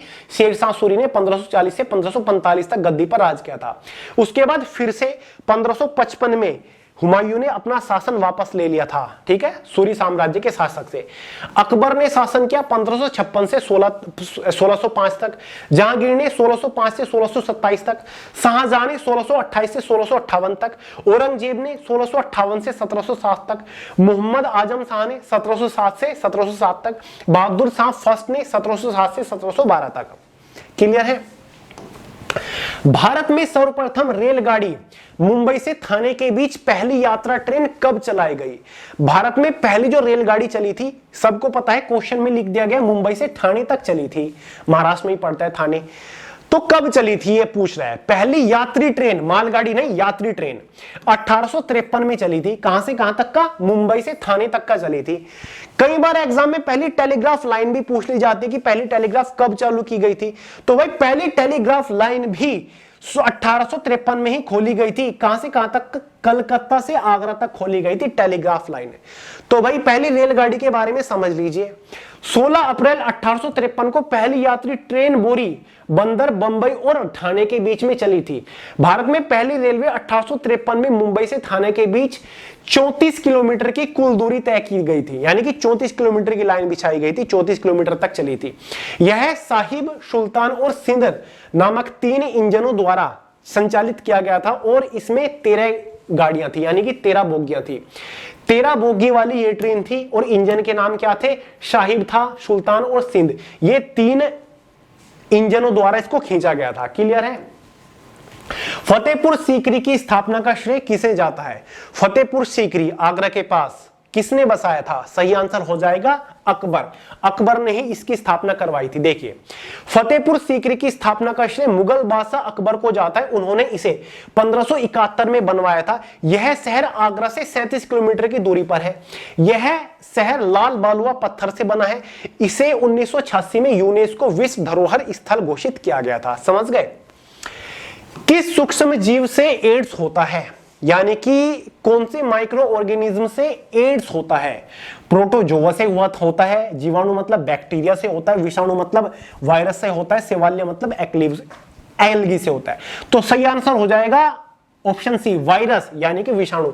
क्योंकि दोस्तों HIV ह्यूमन इम्यूनोडिफिशियंसी वायरस है। ये HIV की फुल फॉर्म क्या है? नोट करिए, ह्यूमन इम्यूनोडिफिशियंसी वायरस HIV की फुल फॉर्म है। ये लिख दिया मैंने, ह्यूमन इम्यूनोडिफिशियंसी वायरस। एड्स की फुल फॉर्म भी कई बार पूछ ली जाती है। तो एड्स की फुल फॉर्म होती है एक्यूराइड इम्यून डिफिशियंसी सिंड्रोम। ये एड्स की फुल फॉर्म है। क्लियर है? वर्ल्ड एड्स डे कब मनाया जाता है? 1 दिसंबर को मनाया जाता है। 1 दिसंबर को क्या मनाया जाता है? World AIDS day. इसको नोट करिए, महत्वपूर्ण है बहुत ज्यादा। क्लियर है? किसकी वजह से होता है? वायरस की वजह से होता है। बहुत ही घातक बीमारी है, जानलेवा बीमारी है। लाइक रेट क्यों नहीं बढ़ रहा है? प्लीज लाइक करिए जितना ज्यादा हो सके। पसंद तो आ रही है ना आपको, एंजॉय तो आप कर रहे हो ना, इंपोर्टेंट कंटेंट तो आपको मिल रहा है ना, तो प्लीज लाइक करिए, ठीक है, जितना हो सके। और दोस्तों के साथ शेयर करिए यार, ठीक है। 31, किस जीवाणु से दही बनने में मदद मिलती है? दही किस जीवाणु से बनती है? लैक्टोबैसिलस। दोस्तों ये बैक्टीरिया होते हैं लैक्टोबैसिलस। जब दूध में हम कुछ भी खट्टी चीज डाल के रख देंगे ना, तो उसमें लैक्टोबैसिलस बैक्टीरिया बनने शुरू हो जाएंगे, ठीक है, जिसकी वजह से दूध खट्टा हो जाता है और दूध दही में परिवर्तन हो जाता है। दूध से दही बनने के प्रोसेस को लैक्टोबैसिलस, मतलब ये प्रोसेस में काम आता है लैक्टोबैसिलस। ये है बैक्टीरिया, ठीक है। Formation of curd. पाकिस्तान द्वारा सर्वोच्च नागरिक सम्मान, भारत का सर्वोच्च नागरिक सम्मान क्या है? भारत रत्न। पाकिस्तान का सर्वोच्च नागरिक सम्मान क्या है? निशान पाकिस्तान है। तो क्वेश्चन क्या कह रहा है? पाकिस्तान द्वारा सर्वोच्च नागरिक सम्मान निशान पाकिस्तान पाने वाले एकमात्र भारतीय नेता कौन है? मतलब किस नेता को, किस भारतीय नेता को पाकिस्तान के सर्वोच्च नागरिक सम्मान से सम्मान किया जा चुका है? तो क्वेश्चन का सही आंसर हो जाएगा ऑप्शन 4, मोरारजी देसाई। ये देखिए, पूर्व प्रधानमंत्री मोरारजी देसाई को आज ही के दिन 14 अगस्त 1990 को पाकिस्तान के सर्वोच्च नागरिक सम्मान निशान पाकिस्तान से नवाजा गया था। वह पहले भारतीय थे जिन्हें पाकिस्तान के इस पुरस्कार से सम्मानित किया गया था। नेक्स्ट है क्वेश्चन नंबर 33, एक गैंडे के सींग और मानव बाल में मौजूद संरचनात्मक प्रोटीन का क्या नाम है? यानी कि दोस्तों देखिए दोस्तों, काजीरंगा एक नेशनल पार्क है, कहां पर है? असम में। किस लिए पॉपुलर है? एक सींग वाले गैंडों के लिए बहुत ज्यादा पॉपुलर है वो, ठीक है। काजीरंगा नेशनल पार्क है, कहां पर है? असम में। नोट करिए इस चीज को भी, ठीक है। तो यहां पर पूछ रहे जो गैंडे के सींग होते हैं ना उसमें, और जो हमारे ये बाल है इसमें, इनकी जो संरचना है इसमें एक प्रोटीन होता है। कौन सा प्रोटीन होता है वो, ठीक है? उस मौजूद प्रोटीन का नाम बताना है। उसका नाम है केराटिन, ठीक है। ये एक रेशेदार प्रोटीन है। देखिए, केराटिन एक रेशेदार प्रोटीन है जो केशुरिकाओं में पाया जाता है। यह बाल, नाखून, सींग, पंख जैसे खुर त्वचा की बाहरी परत बनाने वाली प्रमुख संरचनात्मक सामग्री है। केराटिन उपकला कोशिकाओं को नुकसान या तनाव से बचाता है। केराटिन पानी और कार्बनिक सोलवेंट्स से बेहद अघुलनशील होता है। क्लियर है? मतलब जो आउटर लेयर है ना, उसको ये बनाने का काम करता है, हमारी नाखूनों पर, बालों के ऊपर, ठीक है, स्किन के ऊपर, ठीक है, केराटिन होता है, रेशेदार प्रोटीन होता है ये। कंचनजंगा राष्ट्रीय पार्क कहां पर स्थित है? सिंपल सा क्वेश्चन है, सिक्किम में स्थित है। कंचनजंगा की चोटी पर ही स्थित है, एक तरीके से ऐसा कह सकते हैं। It was inscript to the UNESCO world heritage site भी इसको कहा गया है जुलाई 2016 को, ठीक है।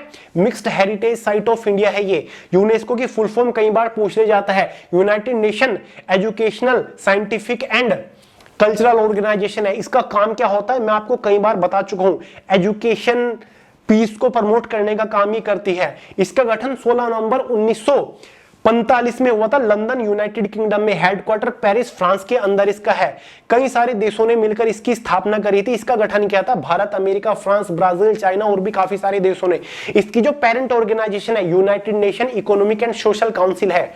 यहां पर बात हुई है कंचनजंगा नेशनल पार्क की, जो कि सिक्किम में है। वहीं पर कुछ महत्वपूर्ण नेशनल पार्क है जो कि एग्जाम में पूछे जाते हैं, जैसे कि बक्सर टाइगर रिजर्व कहां पर है? वेस्ट बंगाल में। सुंदरबन नेशनल पार्क कहां पर है? वेस्ट बंगाल में। जिम कॉर्बेट नेशनल पार्क कहां पर है? उत्तराखंड में। Dudhwa national park Uttar Pradesh. Keibul Lamjao national park Manipur. Kuno national park Madhya Pradesh. Kanha national park, Bandhavgarh national park दोनों मध्य प्रदेश में। पेंच नेशनल पार्क भी मध्य प्रदेश में। पन्ना नेशनल पार्क भी एमपी में। सतपुड़ा नेशनल पार्क भी एमपी में। सुल्तानपुर नेशनल पार्क हरियाणा में है, बहुत ज्यादा पूछा जाता है। ओरंग नेशनल पार्क असम राज्य में है और नमेरी नेशनल पार्क भी असम राज्य में है। ये कुछ वो नेशनल पार्क है जो कि एमटीएस एग्जाम में सबसे ज्यादा बार पूछे जा चुके हैं। क्यों ना इनको नोट कर लिया जाए। वीडियो को 2 मिनट पॉज करके करो अभी के अभी, और वीडियो को लाइक करो यार। नेक्स्ट वन, लोकप्रिय नृत्य विदेशिया किस भारतीय राज्य से संबंधित है? एक नृत्य है विदेशिया, कौन से राज्य से संबंधित है ये विदेशी नृत्य? तो यार इस क्वेश्चन का सही आंसर हो जाएगा ऑप्शन ए, बिहार।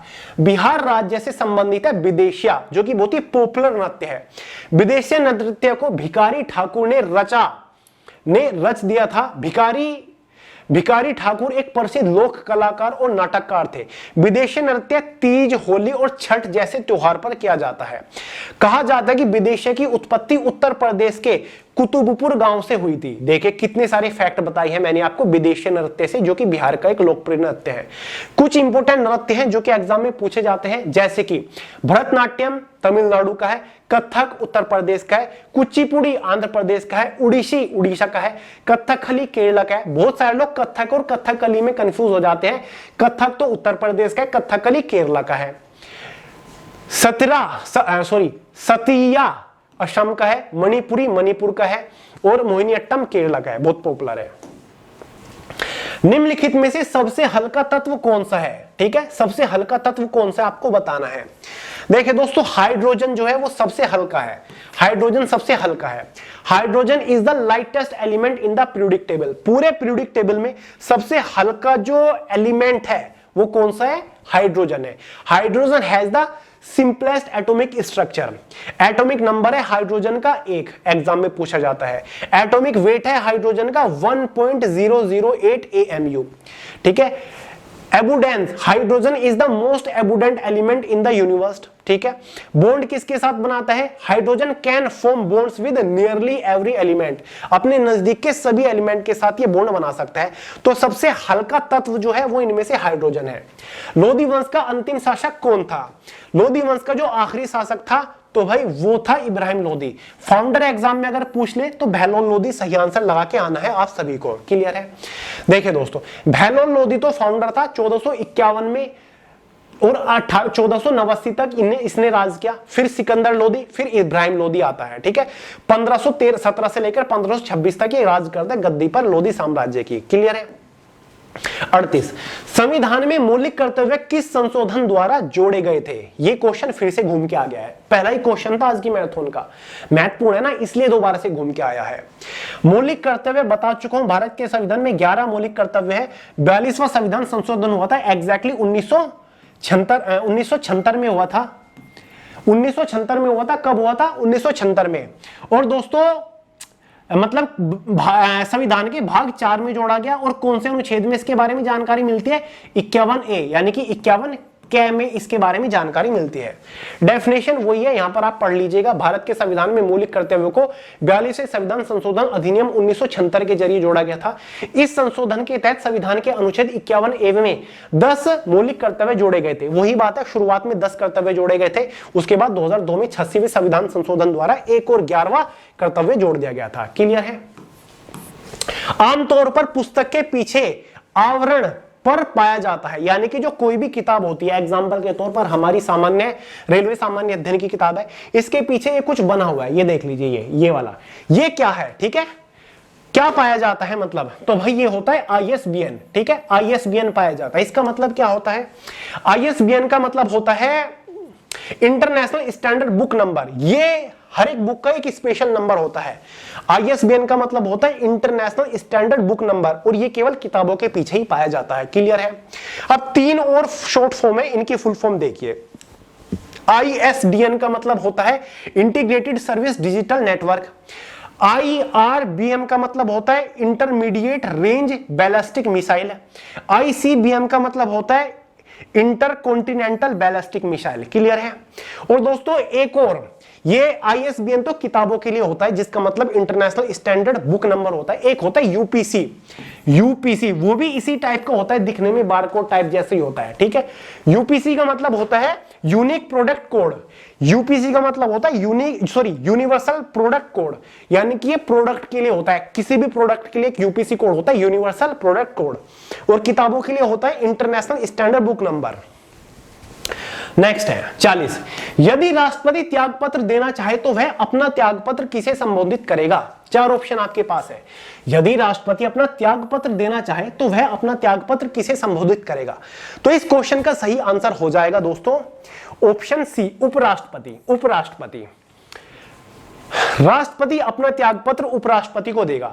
भारत के संविधान के अनुच्छेद 56(1) के अनुसार राष्ट्रपति भारत के उपराष्ट्रपति को अपना इस्तीफा संबोधित करता है। उपराष्ट्रपति सभापति को ही सूचित करता है। क्लियर है। सभापति यानी कि जो हमारा सभापति होते हैं जो, ठीक है, स्पीकर सभापति होते हैं। क्लियर है। तो भाई ये है दोस्तों, ठीक है, इंपॉर्टेंट है बहुत ही ज्यादा। पता नहीं यार मैं आज इतना कंफ्यूज क्यों हो रहा हूं। मछली एक प्रथम श्रेणी का प्रोटीन है क्योंकि उसमें होते हैं, मछली एक प्रथम श्रेणी का प्रोटीन है, इसमें क्या होते हैं, क्योंकि इसमें होते हैं एसेंशियल एमिनो एसिड, आवश्यक एमिनो एसिड्स होते हैं, एमिनो एसिड्स जैसे कि आर्जिनाइन, ठीक है, हिस्टिडाइन, ठीक है, आइसोल्यूएन, ल्यूसाइन, वेलाइन, ल्यूजाइन, ये सारे के सारे हमारे प्रोटीन हैं, एसेंशियल एमिनो एसिड्स हैं जो कि मछली में पाए जाते हैं। उपराष्ट्रपति पदेन अध्यक्ष होता है। उपराष्ट्रपति किसका अध्यक्ष होता है, राज्यसभा का अध्यक्ष होता है।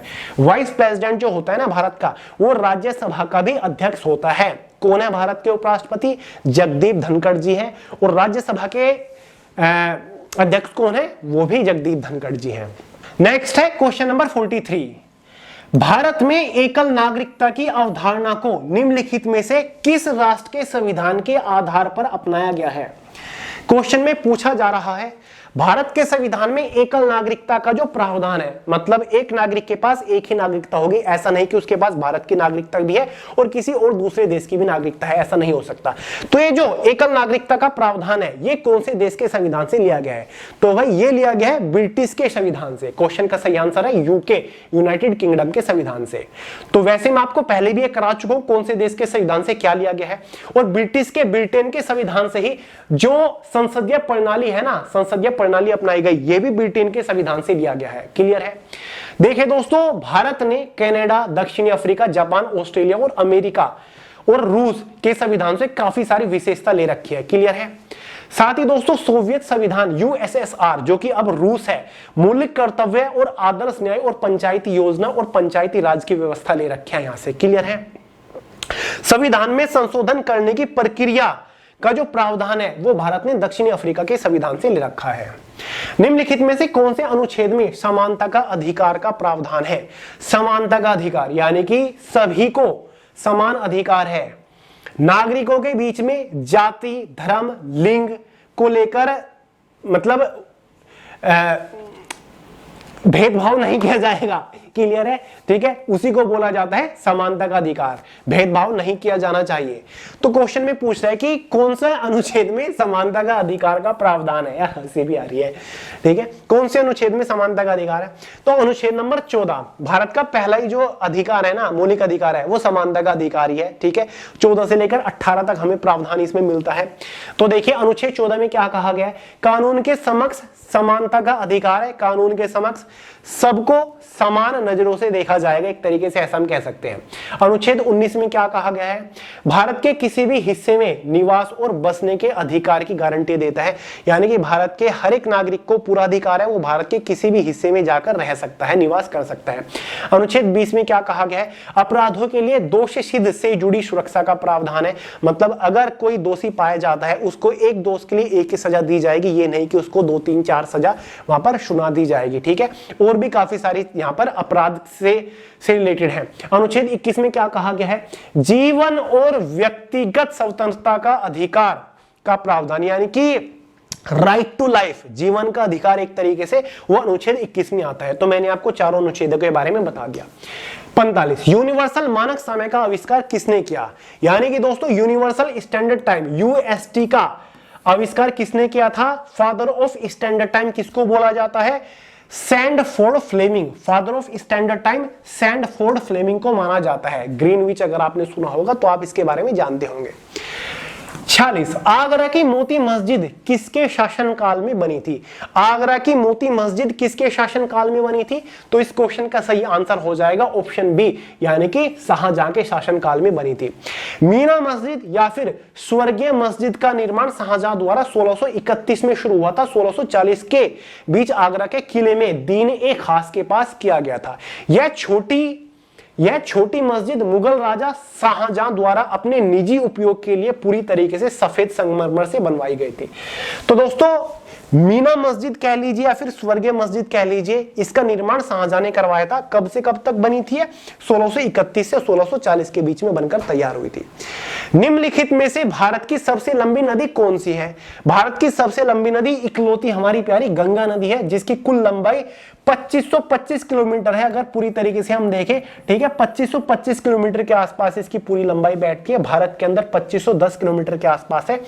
नर्मदा नदी की जो कुल लंबाई है वो 1312 किलोमीटर है। गोदावरी नदी की कुल लंबाई 1465 किलोमीटर है। ब्रह्मपुत्र पूरी की पूरी भारत के अंदर नहीं बहती, पहले वो पीछे चाइना नेपाल से होते हुए भारत में आती है, उसके बाद बांग्लादेश में होकर जाती है, जिसकी टोटल लंबाई 2900 है। तो भारत की जो सबसे लंबी नदी है वो गंगा नदी ही है, जो कि गंगोत्री ग्लेशियर से निकलती है, गोमुख से निकलती है। क्लियर है? नेक्स्ट है दोस्तों क्वेश्चन नंबर 48, हड़प्पा सभ्यता की खोज किस वर्ष में हुई थी? बेहद आसान क्वेश्चन है, हिस्ट्री का सबसे पहले टॉपिक का सबसे पहला ही क्वेश्चन है। तो इस क्वेश्चन का सही आंसर है ऑप्शन डी, 1921 में हुई थी।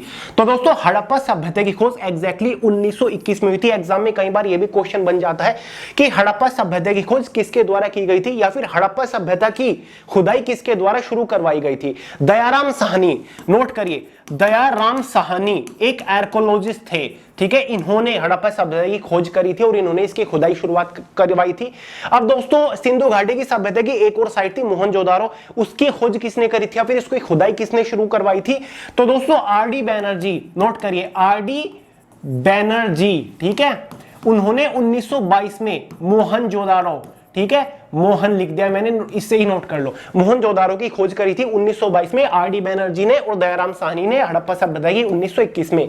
याद रहेगा, मोस्ट इंपोर्टेंट क्वेश्चन है, कुछ भी एग्जाम में पूछा जा सकता है, दोनों आर्कियोलॉजिस्ट थे। 49, निम्नलिखित में से भारत का सबसे प्राचीन स्मारक कौन सा है? चार ऑप्शन आपके पास है। सबसे पुराना स्मारक पूछा जा रहा है, तो दोस्तों क्वेश्चन का सही आंसर हो जाएगा अजंता की गुफाएं, जिसमें आपकी टोटल 29 गुफाएं हैं, और ये महाराष्ट्र, ठीक है, महाराष्ट्र में स्थित है। किसके द्वारा इनको बनवाया गया था? किसके शासनकाल में इनका निर्माण हुआ था? सतवाहन, ठीक है, सतवाहन उस टाइम पर शासन कर रहे थे, शायद 100 BC से लेकर 100 AD, ठीक है, CE तक उन्होंने शासन किया था। क्लियर है? उस टाइम पर ही उन्होंने अजंता केव बनवाई थी, बहुत सारी गुफाएं थी। एग्जाम में एक और क्वेश्चन बन जाता है इससे रिलेटेड कि अजंता गुफाओं की खोज किसने करी थी। देखिए दोस्तों 1819 में जॉन आर्कियोलॉजिस्ट थे शायद एक जॉन स्मिथ, ठीक है, जॉन स्मिथ ने 1819 में अजंता की गुफाओं की खोज करी थी। कितने सारे क्वेश्चन बन गए। अब कुतुब मीनार, ताजमहल, खुजराहो भी यहां पर है। तो कुतुब मीनार का जो निर्माण हुआ था 1192 में शुरू हुआ था और 1368 तक जाके पूरा हुआ था, क्योंकि बाकी का जो निर्माण था वैसे तो इल्तुतमिश ने करवा दिया था पूरा, लेकिन फिरोज शाह तुगलक ने भी इसमें काम करवाया था, इसलिए 1368 यहां पर लिखा हुआ है। ताजमहल का जो निर्माण हुआ था शाहजहां ने करवाया था, 1631 से इसकी शुरुआत हुई थी, 1638 के 48 तक बनके तैयार हो गया था। कुतुब मीनार कुतुबुद्दीन ऐबक ने शुरुआत करवाई थी। खजुराहो जो कि मध्य प्रदेश के अंदर है, 950 से लेकर 1050 के बीच में इनका निर्माण हुआ था। समझ गए। नेक्स्ट, रामचरितमानस किसके द्वारा लिखी गई। महत्वपूर्ण क्वेश्चन है। रामचरितमानस जो लिखी गई, जो कि बहुत सर्वश्रेष्ठ कवि थे, ये लिखी गई है दोस्तों तुलसीदास। और साथ ही जो हनुमान चालीसा वगैरह है, ये सारी की सारी रामचरितमानस जी द्वारा ही इनको लिखा गया है। जैसे कि इनका पूरा नाम है गोस्वामी तुलसीदास, मध्यकालीन हिंदी साहित्य के महान राम भक्त इव कवि थे। उन्होंने रामचरितमानस और हनुमान चालीसा जैसे विश्व प्रसिद्ध ग्रंथों की रचना करी थी। रामचरितमानस, हनुमान चालीसा और भी काफी सारे ग्रंथ थे जिनका निर्माण करा था, जिनकी रचना करी थी गोस्वामी तुलसीदास जी ने। इन्हें आदि काव्य रामायण के रचयिता महर्षि वाल्मीकि, रामायण किसने लिखी है, वाल्मीकि जी ने लिखी है। वाल्मीकि के इनको अवतार माना जाता है तुलसीदास जी को। रामचरितमानस का कथनाक रामायण से लिया गया है। भारत द्वारा 19 अप्रैल 1975 को प्रक्षेपित प्रथम उपग्रह कौन सा था। भारत के द्वारा भारत का जो पहला उपग्रह था, सैटेलाइट थी, वो कौन सी थी ये पता होना चाहिए। वो थी दोस्तों आर्यभट्ट। कब भेजी गई थी पृथ्वी के ऑर्बिट में, एग्जैक्टली 19 अप्रैल 1975 को भेजी गई थी ऑर्बिट में पृथ्वी की। ये कहा जाता है कि साइकिल पे रख के या फिर बैलगाड़ी में रख के उसके पार्ट्स ले जाए जा रहे थे। तो ये अपने आप में बहुत ही जबरदस्त इतिहास है यार। तो भारत की पहली सैटेलाइट अगर एग्जाम में पूछ ली जाए, आर्यभट्ट थी। 19 अप्रैल 1975 को उसको पृथ्वी के ऑर्बिट में भेजा गया। पीएसएल भी लिखा हुआ है। पीएसएल क्या है, ये एक रॉकेट है, इसका फुल फॉर्म होता है पोलर सैटेलाइट लॉन्च व्हीकल, यानी कि जो सैटेलाइट को अंतरिक्ष में पहुंचाता है, ये एक व्हीकल होता है, एक रॉकेट होता है। पीएसएलवी, जीएसएलवी भी है, इसका फुल फॉर्म होता है जियो सिंक्रोनस सैटेलाइट लॉन्च व्हीकल। ये दोनों अलग अलग लॉन्च व्हीकल है, ठीक है। और आर्यभट्ट तो एक सैटेलाइट है। मंत्री परिषद में होते हैं दोस्तों, एक मंत्री परिषद होती है, काउंसिल ऑफ मिनिस्टर्स इसको बोलते हैं। ये क्या होती है, या ये प्रधानमंत्री होती है, मंत्रिमंडल होता है, फिर क्या होता है, मंत्री परिषद होती है, मंत्रिमंडल, यानी कि पूरे मंत्रिमंडल से मिलकर बनता है एक मंत्री परिषद। और मंत्रिमंडल क्या होता है, जिसमें बहुत सारे मंत्री होते हैं, साथ ही उसका जो पदेन अध्यक्ष होता है ना, ठीक है, सर्वोच्च, वो प्रधानमंत्री होता है। यानी कि मंत्री जो अलग अलग मंत्रालय हैं भारत के, उनके मंत्री, साथ ही एक पदेन अध्यक्ष, सर्वोच्च अध्यक्ष जो कि प्रधानमंत्री होता है मंत्री परिषद का, ये सबको मिलकर बनती है एक मंत्री परिषद। तो दोस्तों मंत्रिमंडल ही होता है एक मंत्री परिषद। भगवत गीता का सर्वप्रथम अंग्रेजी में अनुवाद किसने किया था। भगवत गीता का अंग्रेजी में सर्वप्रथम अनुवाद किसने किया था, चार्ल्स विल्किंस ने किया था, ठीक है।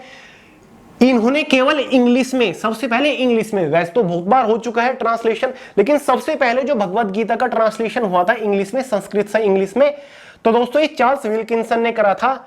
ओरिजिनली किसने लिखा है भगवत गीता को, वेद व्यास ने लिखा है। समझ गए। भारत में प्रथम जनगणना किसके समय में की गई थी। भारत में पहली जनगणना मतलब सेंसस किसके समय में हुई थी, उस टाइम पर कौन वाइसराय या फिर गवर्नर जनरल था भारत का। तो इस क्वेश्चन का सही आंसर हो जाएगा लॉर्ड मेयो। उस टाइम पर वाइसरॉय कौन था, लॉर्ड मेयो था। तब भारत की पहली जनगणना हुई थी 1872 में भारत की पहली जनगणना हुई थी। लेकिन अगर हम ऑफिशियल जनगणना की बात करें तो वो हुई थी 1881 में, जो कि लॉर्ड रिपन के टाइम पर हुई थी। लॉर्ड रिपन के टाइम पर हुई थी, ये ऑफिशियल जनगणना थी। इसके बाद से हर 10वें साल जनगणना होना शुरू हो गया था। अब यहां पर 3 और वाइसराय के नाम दिए गए हैं, जिसमें से लॉर्ड कर्जन है। लॉर्ड कर्जन का जो कार्यकाल था 1899 से 1905 तक था। लॉर्ड ओकलैंड है, लॉर्ड ओकलैंड, ठीक है। साथ ही लॉर्ड डफरिन भी है, लॉर्ड 1884 से 1888 तक इसका शासनकाल चला था। लॉर्ड ओकलैंड या फिर लॉर्ड लिटन 1876 से 1880 तक इसका कार्यकाल चला, और लॉर्ड मेयो का चला 1869 से 1872 तक। क्लियर है? तो ये इनके कार्यकाल है। और जनगणना के बारे में सवाल था तो वो 1872 में हुई थी, लॉर्ड मेयो के टाइम पर, उस टाइम पर ये भारत का वायसराय था। कुतुब मीनार का निर्माण कुतुबुद्दीन ऐबक द्वारा 1192 ईस्वी में प्रारंभ किया गया था। किसने निर्माण पूर्ण करवाया था? ये तो सबको पता है भाई, कुतुब मीनार का जो निर्माण शुरू करवाया था कुतुबुद्दीन ऐबक ने करवाया था। दिल्ली सल्तनत का पहला शासक और संस्थापक था ये गुलाम वंश का। 1192 में कुतुब मीनार की शुरुआत हो चुकी थी, लेकिन इसका कार्य पूरा होते होते लगभग 1130 टाइम आ गया था। 1130 में ये पूरा हुआ था। इसका जो पूर्ण निर्माण करवाया था दोस्तों इल्तुतमिश ने करवाया था। इल्तुतमिश कौन था? जो कि कुतुबुद्दीन के बाद गद्दी पर बैठा था और कुतुबुद्दीन का ये दामाद था। ठीक है, दामाद था ये कुतुबुद्दीन ऐबक का। कुतुबुद्दीन ऐबक जो गद्दी पर बैठा था 1206 में बैठा था और 1210 में इसकी मृत्यु हो गई थी। उसके बाद 1210 से लेकर 1236 तक गद्दी पर कौन बैठा? उसका दामाद इल्तुतमिश। क्लियर है? तो भाई कुतुब मीनार का पूर्ण निर्माण जो करवाया था वो इल्तुतमिश ने ही करवाया था। डेफिनेशन देख लीजिए पूरी। कुतुब मीनार का निर्माण कुतुबुद्दीन ऐबक ने शुरू करवाया था और इसे उसके दामाद इल्तुतमिश ने पूरा करवाया था। कुतुबुद्दीन ऐबक ने कुतुब मीनार का निर्माण प्रसिद्ध सूफीसन ख्वाजा कुतुबुद्दीन बख्तियार काकी की याद में शुरू करवाया था। कुतुब मीनार का निर्माण 1199 से 1220 के बीच करवाया गया था। कुतुब मीनार को बनाने में लाल बलुआ पत्थर और मार्बल इस्तेमाल किया गया है। कुतुब मीनार की अंदरूनी तरफ करीब 379 सीढ़ियां हैं। कुतुब मीनार को जाम की मीनार से प्रेरणा लेकर बनाया गया है। कुतुब मीनार दिल्ली में मेहरौली इलाके में छतरपुर मंदिर के पास स्थित है। कुतुब मीनार को यूनेस्को के विश्व धरोहर स्थल में घोषित किया गया है। देखिए दोस्तों, अगर एग्जाम में क्वेश्चन यही हो और एग्जाम में इल्तुतमिश ना हो, इसकी जगह फिरोज शाह तुगलक हो। कौन हो? फिरोज शाह तुगलक। फिरोज शाह तुगलक, तो आंसर आप फिरोज शाह तुगलक लगाओगे, क्योंकि दोस्तों फिरोज शाह तुगलक ने इसका विनिर्माण करवाया था। मतलब बिजली गिरने की वजह से इसकी ऊपर की 2 मंजिलें ढह गई थी, जिसके बाद उन मंजिलों को फिरोज शाह तुगलक ने बनवाया था। तो कई बार पूर्ण निर्माण का अगर क्वेश्चन पूछ ले और इल्तुतमिश नहीं है तो फिरोज शाह तुगलक आप आंसर लगा के आओगे। गायत्री मंत्र किस वेद से लिया गया है? किस वेद में लिखित है गायत्री मंत्र?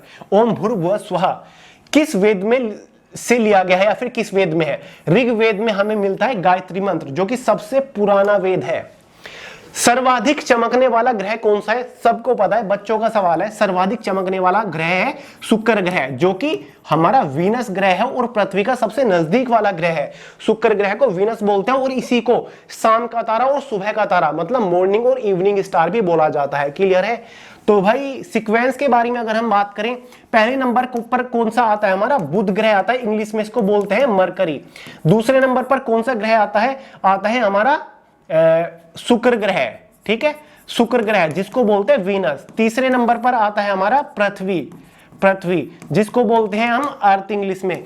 चौथे नंबर पर आता है हमारा मंगल जिसको बोलते हैं हम क्या? मार्स। ठीक है, पांचवें पर आता है हमारा बृहस्पति जिसको बोलते हैं जुपिटर। छठे नंबर पर आता है सैटर्न जिसको बोलते हैं शनि ग्रह। सातवें पर आता है यूरेनस जिसको बोलते हैं अरुण। आठवें नंबर पर आता है नेपच्यून जिसको बोलते हैं वरुण ग्रह। ये सीक्वेंस है। केरल के अधिकतम निवासी कौन सी भाषा बोलते हैं? 4 ऑप्शन आपके पास है। इस क्वेश्चन का सही आंसर हो जाएगा ऑप्शन सी, मलयालम।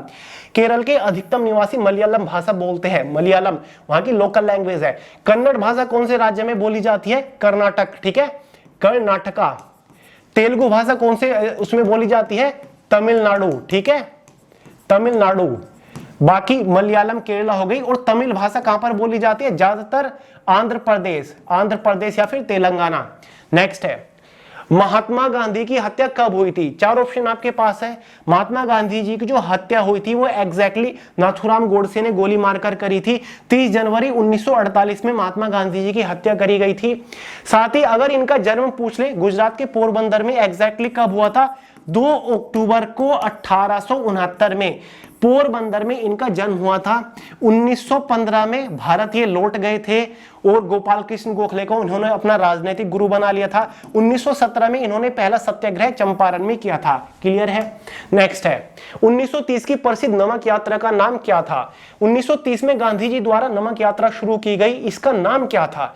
देखिए दोस्तों, इसका नाम था दांडी यात्रा। दांडी यात्रा के नाम से भी इसको जाना जाता था, जहां पर महात्मा गांधी जी ने अपने कुछ अनुयायियों के साथ चलकर, ठीक है, नमक बनाकर नमक कानून तोड़ा था और यहीं से सविनय अवज्ञा आंदोलन, इंग्लिश में बोले तो सिविल डिसओबीडियंस की शुरुआत कर दी थी। डेफिनेशन देख लीजिए, 1930 में महात्मा गांधी जी के नेतृत्व में हुए नमक सत्याग्रह को दांडी मार्च या फिर दांडी सत्याग्रह के नाम से भी जाना जाता है।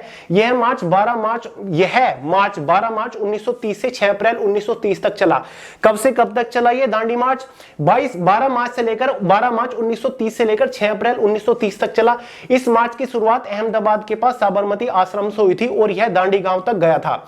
इस मार्च में गांधी जी ने अपने 78 स्वयंसेवकों के साथ हिस्सा लिया था। इस मार्च का मकसद ब्रिटिश सरकार के नमक के एक अधिकार का विरोध करना था। इस मार्च के जरिए गांधी जी ने सविनय अवज्ञा आंदोलन की शुरुआत की।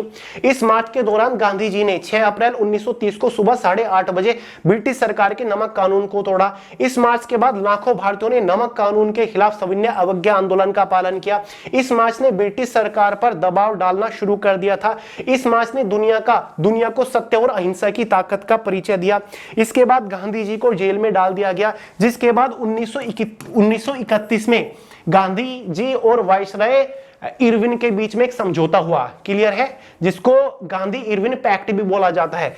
जिस समझौते के बाद गांधी जी ने सविनय अवज्ञा आंदोलन वापस ले लिया था और दूसरे गोलमेज सम्मेलन में भाग लेने को राजी हो गए थे, जो कि हुआ था 1931 में। तो ये इनसे रिलेटेड इतिहास है। मुंबई हाई किससे संबंधित है? मुंबई हाई एक दोस्तों पेट्रोल की, ऑयल की एक रिफाइनरी है, जो कि महाराष्ट्र में है, बॉम्बे के अंदर ही है। ठीक है, ये एक पेट्रोलियम है जो कि ऑपरेट किया जा रहा है ओएनजीसी द्वारा, oil and natural gas corporation के द्वारा। ठीक है, जिसकी खोज एग्जैक्टली 1965 में हुई थी कि यहां पर ऑयल है और यहां पर रिफाइनरी लगाई जा रही है।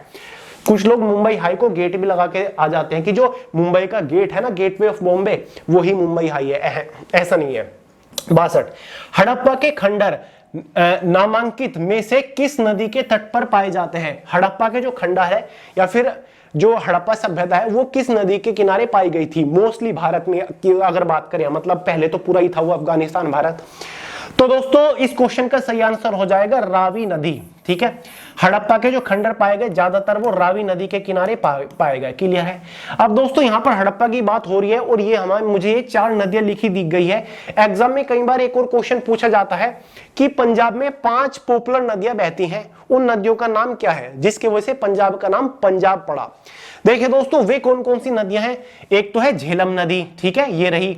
दूसरी है व्यास नदी, यानी कि बीज इंग्लिश में बोलते हैं। एक है सतलुज और एक है चिनाब। ठीक है, एक है चिनाब। इन 5 नदियों की वजह से ही ये 5 नदियां पंजाब के अंदर बहती हैं।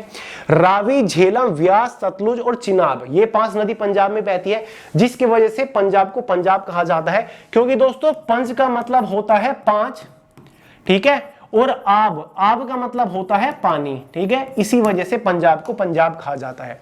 दिल्ली के खिलजी सुल्तान थे, मतलब कहां से आए थे वो, कहां के थे? मंगोल थे, अफगान थे, तुर्क थे या फिर जाट कबीला था? दोस्तों वे थे तुर्की। हालांकि अफगानिस्तान में रहने के बाद उनको अफगान के नाम से जाना जाने लगा था, लेकिन ओरिजिनली वो तुर्क थे। एग्जाम में अगर ये क्वेश्चन बन रहा है तो आप लगा के आओगे तुर्क।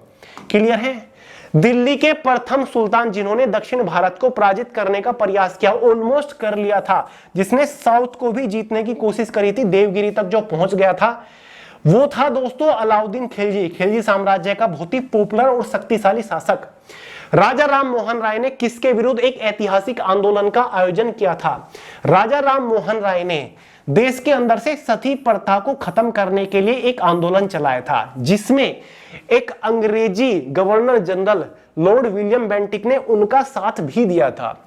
सती प्रथा क्या थी? देखिए दोस्तों, पहले क्या होता था भारत के अंदर, अगर किसी औरत के पति की मृत्यु हो जाती है तो उसकी चिता में उसके साथ उसकी जो वाइफ है, पत्नी है, उसको भी जला दिया जाता था। ये थी सती प्रथा। मतलब कितनी क्रूर प्रथा थी यार, लोगों द्वारा किया जाता था ये काम। इसी प्रथा को महिलाओं को प्रॉपर सम्मान नहीं मिल रहा था, साथ ही बाल विवाह, बहुत सारी चीज थी, ऐसी कुप्रथाएं थी। इन सभी कुप्रथाओं को खत्म करने के लिए राजा राम मोहन राय जी ने एक आंदोलन चलाया था। चलिए डिटेल से पढ़ते हैं। राजा राम मोहन राय ने सती प्रथा के विरुद्ध एक ऐतिहासिक आंदोलन चलाया था। उनके प्रयासों के चलते साल 1829 में governor general Lord William Bentinck ने सती प्रथा को रोकने का कानून पारित किया। इस तरह से भारत से सती प्रथा का अंत हो गया था। एग्जाम में यह भी क्वेश्चन बनता है कि सती प्रथा को खत्म करने में कौन से गवर्नर जनरल का हाथ था? तो लॉर्ड विलियम बेंटिक था। किसके साथ मिलकर? राजा राम मोहन राय के। उन्होंने जाति व्यवस्था, छुआछूत, अंधविश्वास और नशीले पदार्थों के इस्तेमाल के खिलाफ अभियान चलाया। उन्होंने बाल विवाह, बहुविवाह, महिलाओं की निरक्षरता और विधवाओं के निम्न स्थिर स्थिति पर प्रहार किया। उन्होंने मूर्ति पूजा, जातिगत कठोरता और निरर्थक अनुष्ठानों का विरोध किया। उन्होंने कराधान सुधार के लिए बंगाली जमीनों की दमनकारी प्रथाओं की निंदा की और भूमि के लिए न्यूनतम किराए और निर्धारण की मांग की। उन्होंने उच्च सेवाओं के भारतीयकरण और कार्यपालिकों को न्यायपालिका के से अलग करने की भी मांग की थी। ठीक है, 1929 में हुआ था ये सती प्रथा जो हटी थी ना, 1929 में हटी थी। नेक्स्ट है, भारत कोकिला किसे कहा जाता था? ये थोड़ा सा ट्रिकी क्वेश्चन है। यहां से दो आंसर निकल सकते हैं, लेकिन ऑप्शन में अगर आपको कहीं पर भी सरोजनी नायडू दिख जाए तो आपको सिंपली सरोजनी नायडू जी के ऊपर टिक करके आना है। भारत कोकिला लता मंगेशकर को भी कहा जाता है। क्यों, मैं आपको बताता हूं। सरोजनी नायडू को भारत कोकिला कहा जाता है। वे एक राष्ट्रीय नेता, स्वतंत्रता सेनानी, कवित्री, वक्ता और प्रकृति प्रेमी थी। उनकी कविताएं यानी कि कवि थी बहुत बड़ी और राजनेता भी थी, स्वतंत्र सेनानी भी थी। उनकी कविताएं भावनाओं और कल्पना से भरपूर थी। इनके अलावा वे भारतीय राष्ट्रीय कांग्रेस की अध्यक्ष और उत्तर प्रदेश की राज्यपाल भी रही हैं। उत्तर प्रदेश भारत का चौथा सबसे बड़ा राज्य है। सरोजनी नायडू भारत की पहली महिला थी जिन्होंने कांग्रेस की अध्यक्षता की और किसी राज्य का गवर्नर नियुक्त किया गया। सरोजनी नायडू ऐसी पहली महिला थी जिन्होंने भारतीय राष्ट्रीय कांग्रेस की अध्यक्षता की। ठीक है, पहली महिला अध्यक्ष बनी, साथ ही किसी राज्य की गवर्नर बनी कि ठीक है, किसी राज्य की गवर्नर बनी थी, उत्तर प्रदेश की बनी थी। एग्जाम में एक और क्वेश्चन बन जाता है कि भाई उस महिला का नाम बताइए जो किसी राज्य की सीएम बनी थी पहली। जेबी कृपलानी उनका नाम था और वो भी शायद उत्तर प्रदेश की सीएम बनी थी। क्लियर है। अब लता मंगेशकर जी के बारे में भी ये फैक्ट है कि उनको भी भारत कोकिला कहा जाता है। देखिए दोस्तों, लता मंगेशकर को भारत की कोकिला कहा जाने का एक कारण क्या है? उन्हें स्वर कोकिला भी कहा जाता है। वे एक मशहूर गायिका थी और संगीत की दुनिया में अपने योगदान के लिए जानी जाती थी। देखिए, गायिका थी तो जाहिर सी बात है कोयल जैसी आवाज थी उनकी, इसलिए उनको भारत की कोकिला कहा जाता था। उनके गीतों में भारत के साथ साथ पूरी दुनिया में अपनी पहचान बनाई। लता मंगेशकर ने 20 भाषाओं में 30,000 से ज्यादा गाने गाए हैं। साल 1974 में दुनिया में सबसे ज्यादा गाने का Guinness book of world record उन्हीं के नाम पर दर्ज है। क्लियर है। आनंद मठ पुस्तक के लेखक कौन है? सिंपल सा क्वेश्चन है। आनंद मठ पुस्तक के लेखक बंकिम चंद्र चट्टोपाध्याय जी है। डेफिनेशन देखिए, आनंद मठ बंगला भाषा का एक उपन्यास है, यानी कि बंगला भाषा का एक उपन्यास है आनंद मठ, जिसकी रचना बंकिम चंद्र चट्टोपाध्याय ने सन 1882 में की थी। कब की थी? सन 1882 में की थी। इस कृति का भारतीय स्वतंत्रता संग्राम और स्वतंत्रता के क्रांतिकारियों पर बहुत गहरा प्रभाव पड़ा। भारत का राष्ट्रीय गीत वंदे मातरम भी इसी उपन्यास से लिया गया है।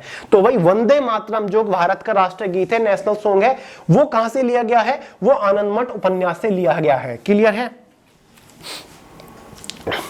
कहीं यही तो होता है ना, कई बार पूछा जाता है कि राष्ट्रीय गीत किसने दिया, तो बंकिम चंद्र चट्टोपाध्याय। यहां पर आंसर लगाते हैं हम। खालसा की स्थापना किसने करी थी? मोस्ट इंपोर्टेंट क्वेश्चन है, very very very important. Clear है, बहुत बार एग्जाम में पूछा जा चुके लगातार। खालसा पंथ की स्थापना किसने करी थी? इस क्वेश्चन का सही आंसर हो जाएगा ऑप्शन ए, गुरु गोविंद सिंह जी ने करी थी, जो कि सिख धर्म के 10वें गुरु थे। सिख धर्म के 10वें गुरु गुरु गोविंद सिंह जी ने करी थी।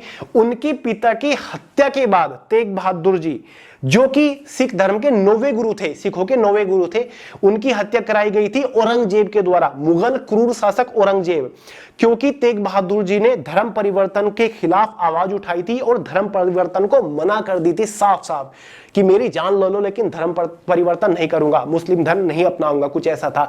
क्लियर है? जिसके बाद शायद उनका सर कलम करवाया गया था। जिसके बाद उनके पुत्र गुरु गोविंद सिंह जी ने खालसा पंथ की स्थापना करी थी। डेफिनेशन देख लीजिए कब करी थी। खालसा पंथ की स्थापना सिख धर्म के 10वें गुरु गुरु गोविंद सिंह जी ने की थी। उन्होंने 9 अप्रैल 1699, नोट करिए, एग्जाम में कई बार डेट पूछ ली जाती है खालसा पंथ के निर्माण की।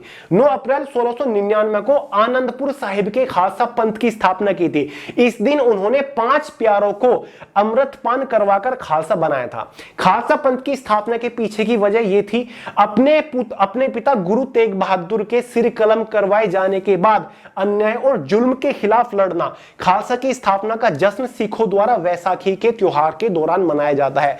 जो वैसाखी का त्योहार मनाया जाता है ना, शायद अप्रैल में, ठीक है, अगर मैं सही हूं तो खालसा पंथ की ही खुशी का जश्न मनाया जाता है। ठीक है, स्थापना हुई थी ना इस दिन, इसलिए मनाया जाता है। क्लियर है?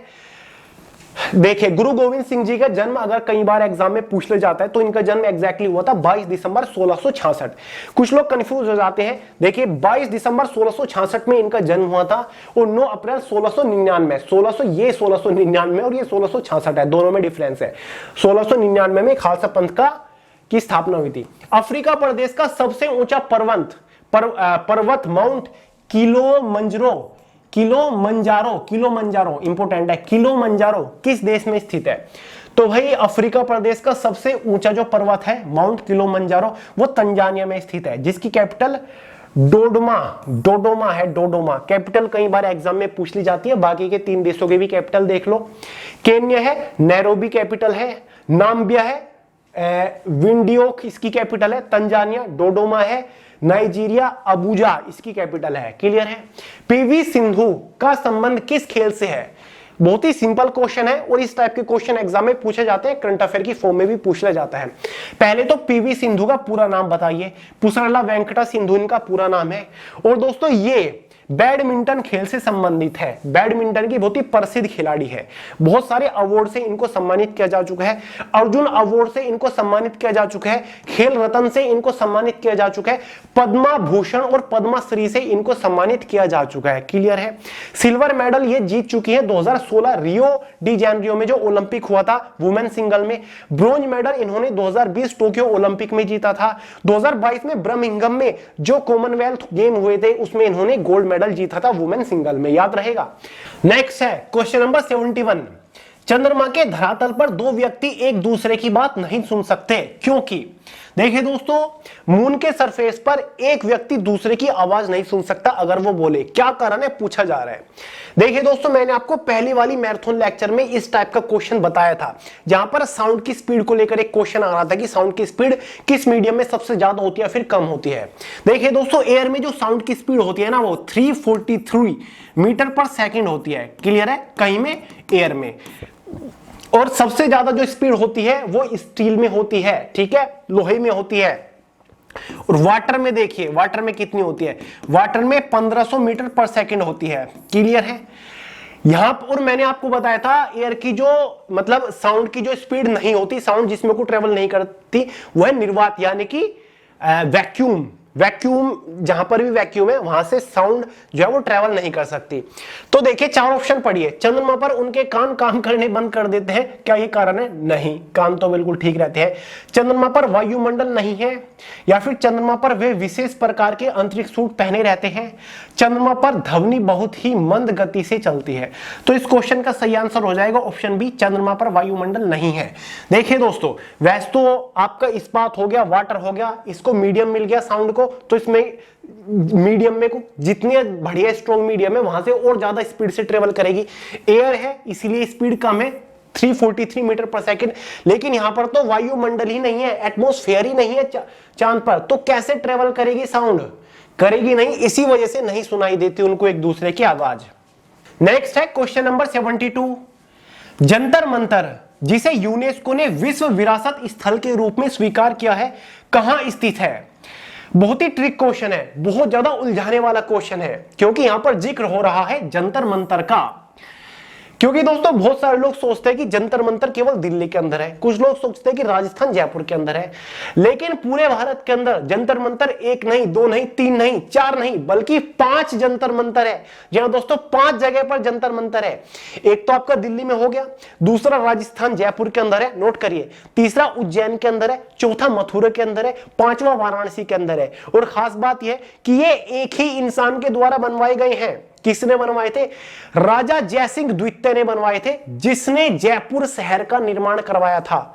लेकिन अगर यूनेस्को की बात हो रही है, यूनेस्को के विश्व विरासत स्थल की बात हो रही है, तो वो जो राजस्थान का जयपुर में जंतर मंतर है ना, उसको शामिल किया गया यूनेस्को की विश्व विरासत स्थल में। तो इस क्वेश्चन का सही आंसर हो जाएगा जयपुर राजस्थान। यूनेस्को की फुल फॉर्म होती है United Nation Educational Scientific and Cultural Organization. Definition देख लीजिए आप, यह राजस्थान का पहला और भारत का 23वां विश्व धरोहर स्थल है। जयपुर के संस्थापक राजपूत राजा सवाई जयसिंह द्वितीय ने इसे 1734 में बनवाया था।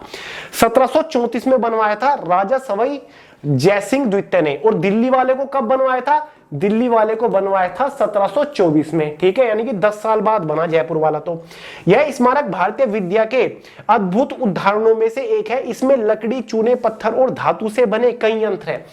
इन यंत्रों का इस्तेमाल आकाशीय घटनाओं का अध्ययन करने के लिए किया जाता था। 73 अंतिम मुगल शासक बहादुर शाह जफर की मृत्यु कहां हुई थी? ये तो सभी को पता है, इनकी जो मृत्यु हुई थी वो लगभग 1858 के आसपास हुई थी शायद, हाँ 1862 में हुई थी, ठीक है। 1858-57 में तो इनको बंदी बना लिया गया था, जो क्रांति थी 1857 की, क्लियर है। तो दोस्तों इनकी जो मृत्यु हुई थी वो रंगून हो गई थी। ईस्ट इंडिया कंपनी के जो सैनिक थे इनको पकड़कर बंदी बना के रंगून ले गए थे।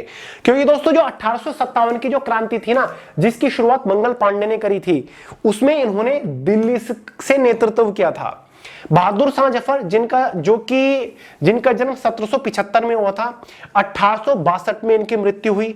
भारत में मुगल साम्राज्य के आखिरी शासक थे शाहजहां थे, और उर्दू के जाने माने शायर भी थे। उन्होंने 1857 का प्रथम भारतीय स्वतंत्रता संग्राम में भारतीय सिपाहियों का नेतृत्व किया था। युद्ध में हार के बाद अंग्रेजों ने इन्हें बर्मा, यानी कि जो कि अब म्यांमार है, भेज दिया, जहां उनकी मृत्यु हो गई। जहां पर बर्मा में मतलब म्यांमार में रंगून जगह पर इनको भेज दिया था, बंदी बनाकर इनकी मृत्यु हो गई थी कैद में। क्वेश्चन नंबर 74 महात्मा गांधी की पत्नी का नाम क्या था? ट्रिकी क्वेश्चन है। महात्मा गांधी जी की पत्नी का नाम था कस्तूरबा। कस्तूरबा इनकी पत्नी का नाम था, और पुतलीबाई इनकी माता का नाम था। दोनों में डिफरेंस है। पुतलीबाई इनकी माता का नाम था, पत्नी का नाम था कस्तूरबा। यहां पर देखिए, कस्तूरबा गांधी महात्मा गांधी की पत्नी, जो भारत में बा के नाम से विख्यात थी। कस्तूरबा गांधी का जन्म 11 अप्रैल सन 1869 ईस्वी में काठियावाड़ के पोरबंदर नगर में हुआ था। मतलब गांधी जी का जन्म भी 1869 में हुआ था, और इनका जन्म भी। इस प्रकार कस्तूरबा गांधी आयु में गांधी जी से 6 मास बड़ी थी केवल। कस्तूरबा गांधी के पिता गोकुलदास मकंजी साधारण स्थिति के व्यापारी थे, क्लियर है। ये इनके बारे में जानकारी लिख रखी है, समझ गए।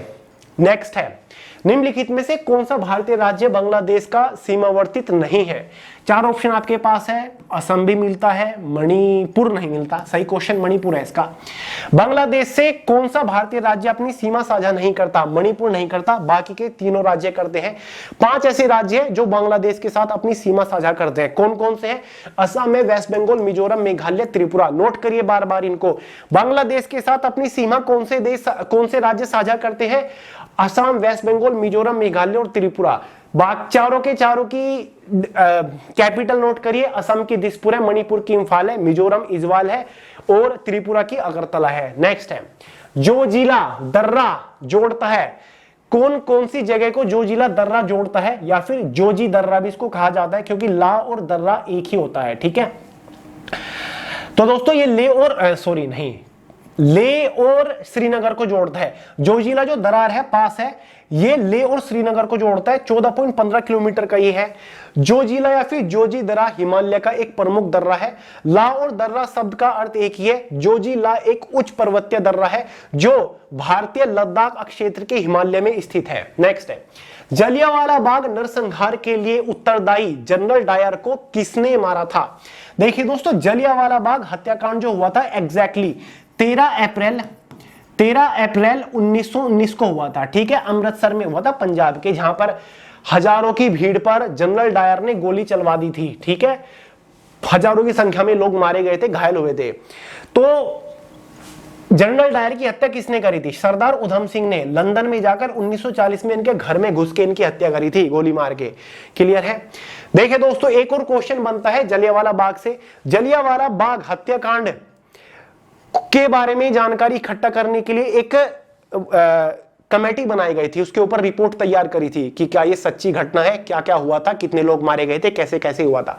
उसको हंटर कमेटी का नाम दिया गया था। ठीक है, हंटर कमेटी। क्लियर है? उधम सिंह, जिनका जन्म 26 दिसंबर 1899 में हुआ था, 31 जुलाई 1940 में इनकी मृत्यु हुई थी, भारत के स्वतंत्रता संग्राम के महान सेनानी एवं क्रांतिकारी थे।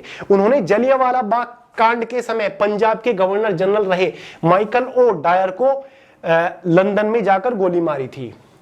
वायुमंडल में सर्वाधिक कौन सी गैस मिलती है? वायुमंडल में सबसे अधिक मात्रा में केवल और केवल नाइट्रोजन गैस मिलती है। बहुत सारे लोग ऑक्सीजन सोचते हैं।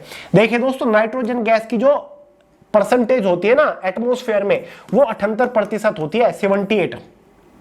ऑक्सीजन की जो मात्रा होती है वो 21% होती है। बाकी आपकी आर्गन होती है, ठीक है, 0.9%। क्लियर है? उसके बाद बाकी की जो गैसेस हैं वो होती हैं आपकी छोटी मोटी जो भी है। ठीक है, नियोन भी होती है कुछ मात्रा में। भारत के स्वतंत्र होने के समय ब्रिटिश प्रधानमंत्री कौन थे? जब भारत आजाद हुआ उस टाइम पर ब्रिटिश प्रधानमंत्री कौन थे? ब्रिटेन के प्रधानमंत्री कौन थे? ये कहा जाता है कि अगर क्लेमेंट एटली प्रधानमंत्री ना होते शायद उस टाइम पर भारत आजाद ना होता, कुछ और टाइम लग जाता। देखिए दोस्तों, क्लेमेंट एटली 1945 से 1951 तक ब्रिटेन के प्रधानमंत्री रहे। वे 1935 से 1955 तक लेबर पार्टी के नेता थे।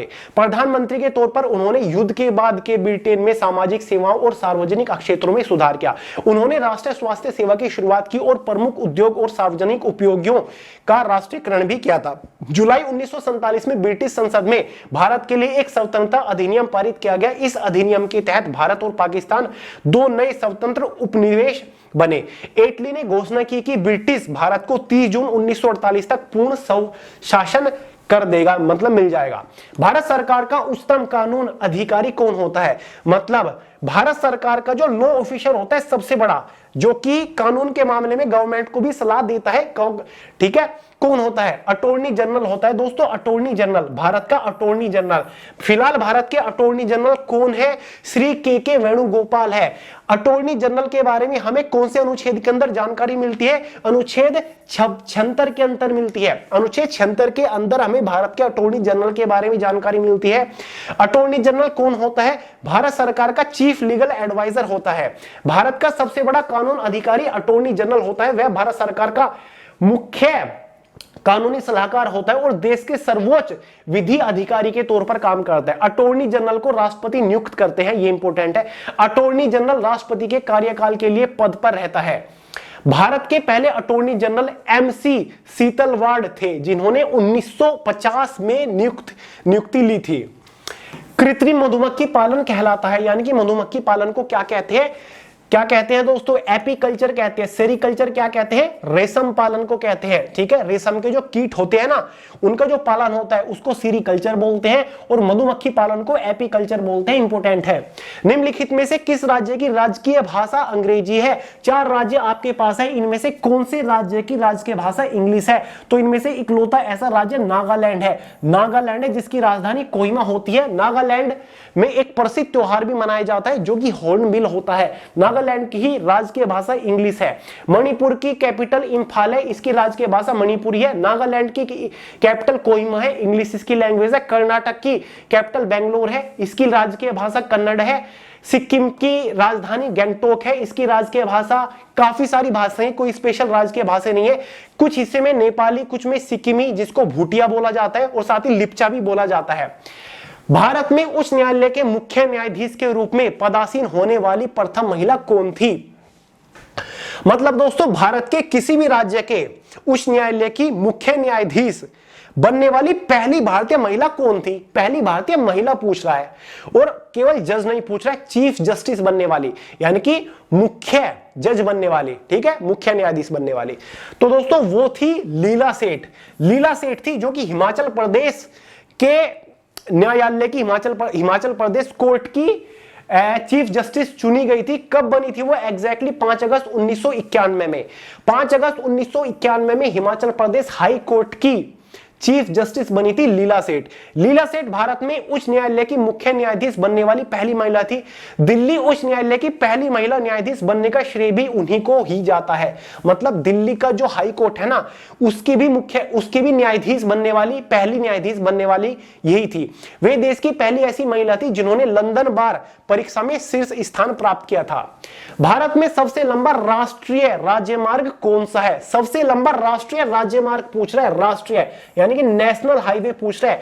तो भारत का सबसे लंबा नेशनल हाईवे NH44 है, जो कि हमारे घर के बाहर से जाता है, बस ऐसा समझ लीजिए, ठीक है। NH44 नेशनल हाईवे 44 है, जिसकी कुल लंबाई 3745 किलोमीटर है, जो कि श्रीनगर से कन्याकुमारी तक जाता है, ठीक है। भारत का सबसे छोटा राष्ट्रीय राजमार्ग NH548 है, जो महाराष्ट्र और कर्नाटक में फैला हुआ है। इसकी लंबाई करीब 5 किलोमीटर है। यह इंपोर्टेंट फैक्ट है। भारत का सबसे छोटा राष्ट्रीय राजमार्ग कौन सा है? NH548 महाराष्ट्र और कर्नाटक में फैला हुआ है, कुल लंबाई 5 किलोमीटर है। इसका उत्तरी किनारा कमलबोली में है और दक्षिणी किनारा नवी मुंबई से जुड़ता है। मुगलों की दरबारी भाषा क्या थी? मुगलों की दरबारी भाषा भाई फारसी थी, उर्दू नहीं थी। नेक्स्ट है क्वेश्चन नंबर 86। निम्न में से कौन सा रोग जीवाणु के कारण होता है? जीवाणु मतलब बैक्टीरिया। इन चारों रोगों में से बैक्टीरिया के कारण कौन सा रोग होता है? विषाणु होता है, वायरस, लेकिन यहां पर बैक्टीरिया के कारण पूछा गया है। तो सबसे पॉपुलर रोग है इनमें से पेचिस। पेचिस किसको बोलते हैं? जो लूज मोशन हो जाते हैं ना, वही पेचिस होता है। क्लियर है? अब देखिए दोस्तों, है क्या?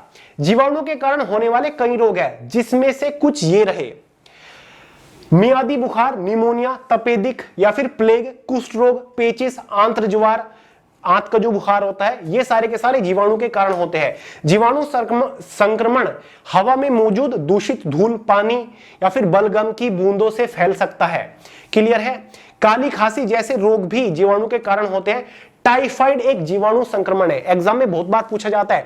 टाइफाइड जो बुखार होता है ना, वो वायरस के कारण होता है फिर बैक्टीरिया के कारण होता है? बैक्टीरिया के कारण होता है, याद रखिएगा। क्लियर है? तो ये सारी चीजें हैं, इंपोर्टेंट है ये।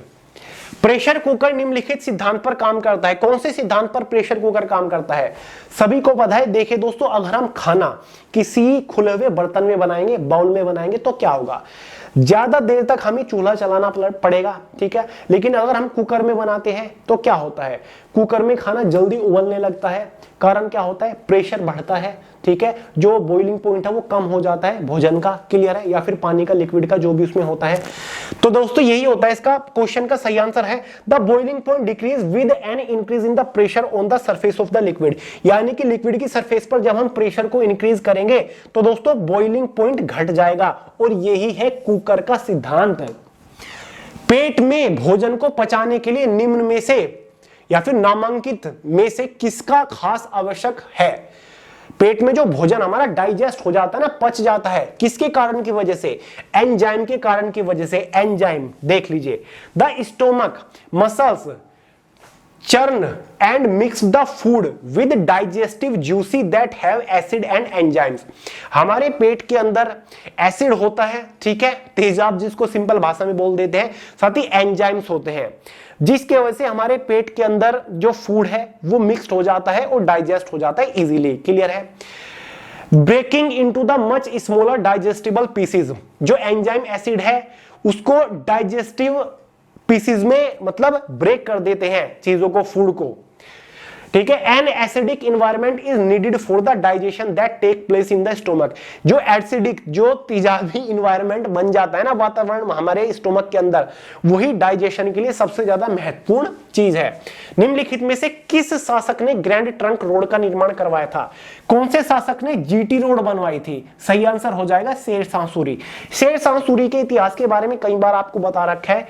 हुमायूं राज कर रहा था और 1540 में हुमायूं को भगा दिया था और मुगल साम्राज्य की गद्दी पर शेरशाह सूरी बैठ गया था और सूरी साम्राज्य की स्थापना इसने कर दी थी। और ये गद्दी पर मतलब सूरी साम्राज्य की जो स्थापना रही थी गद्दी पर, वो 1555 तक रही थी। फिर 1555 में दोबारा से आया था हुमायूं और मुगल साम्राज्य की दोबारा से स्थापना कर दी थी। तो दोस्तों शेरशाह सूरी ने ही जीटी रोड बनवाई थी, ग्रैंड ट्रंक रोड बनवाई थी। 16वीं शताब्दी में इसका निर्माण हुआ था। दूसरा नाम इसका सड़क ए आजम शूरी मार्ग या फिर उत्तरापथ या फिर बादशाही इसको बोला जाता है। कुल लंबाई 3710 किलोमीटर इसकी है। पश्चिमी छोर इसका काबुल अफगानिस्तान में जाता है, पूर्वी छोर इसका टेकनोफ बांग्लादेश में जाता है। इस सड़क का निर्माण भारत को मध्य एशिया से जोड़ने के लिए किया गया था। यह अंतरदेशीय व्यापार के लिए बहुत अहम है। इस सड़क का निर्माण चंद्रगुप्त मौर्य के शासनकाल में शुरू हो गया था। चंद्रगुप्त मौर्य के शासनकाल में शुरू हो गया था।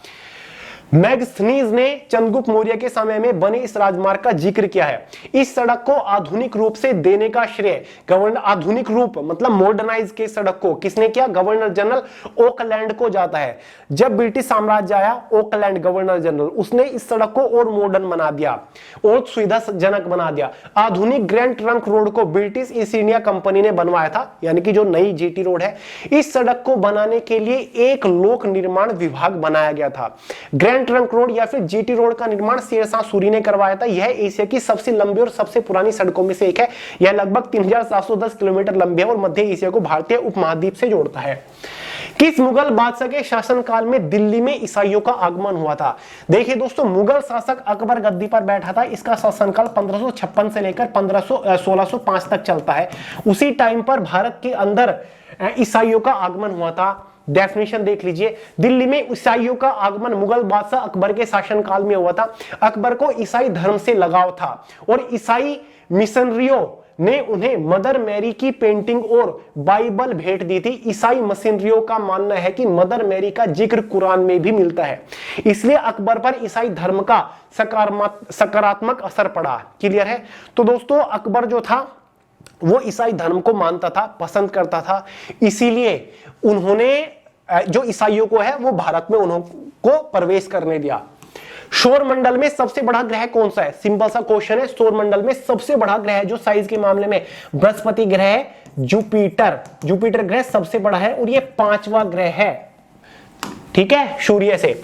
भारत का प्रथम अंग्रेजी समाचार पत्र कौन सा था? भारत का पहला इंग्लिश समाचार पत्र द बंगाल गैजेट था, जिसको शुरू किसने किया था? जेम्स हिक्की, शॉर्ट में कह देते हैं, पूरा नाम इनका आयरिशमैन जेम्स अगस्टस हिक्की, जिन्होंने 1779 में भारत का पहला अंग्रेजी अखबार शुरू किया था द बंगाल गैजेट के नाम से।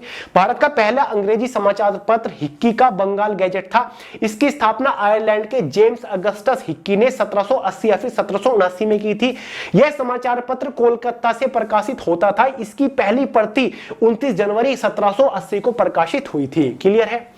किस स्थान में गांधी जी ने प्रथम सत्याग्रह प्रारंभ किया था? अभी अभी मैंने आपको बताया था गांधी जी ने पहला जो सत्याग्रह शुरू किया था चंपारण में, बिहार के 1917 में किया था। नील की खेती से रिलेटेड था। महात्मा गांधी ने अपना पहला सत्याग्रह बिहार के चंपारण जिले से शुरू किया था। यह सत्याग्रह साल 1917 में हुआ था। इसे चंपारण सत्याग्रह भी कहा जाता है। इस सत्याग्रह की शुरुआत ब्रिटिश नील नीति के खिलाफ हुई थी। क्लियर है? यानी कि किसानों से जबरन नील की खेती करवाई जाती थी। क्लियर है? इस सत्याग्रह की शुरुआत एक उत्पीड़ित नील किसान पंडित राजकुमार शुक्ला के अनुरोध पर हुई थी। चंपारण के किसानों को नील की फसल उगाने और कम कीमत पर बेचने के लिए मजबूर होना पड़ता था। ब्रिटिश सरकार ने किसानों पर सिर्फ नील की खेती करने का दबाव डाला था। किसानों को अपनी जमीन पर अपनी पसंद की फसल उगाने की आजादी नहीं थी। ब्रिटिश सरकार ने किसानों पर भारी कर लगाया और दर बढ़ाने पर जोर दिया। नील बनाने का काम बदबू भरा था। इस पूरे उत्पादन तंत्र का सारा काम समाज के सबसे कमजोर लोग अर्थात दलित और निम्न मध्य जातियों के लोग ही करते थे।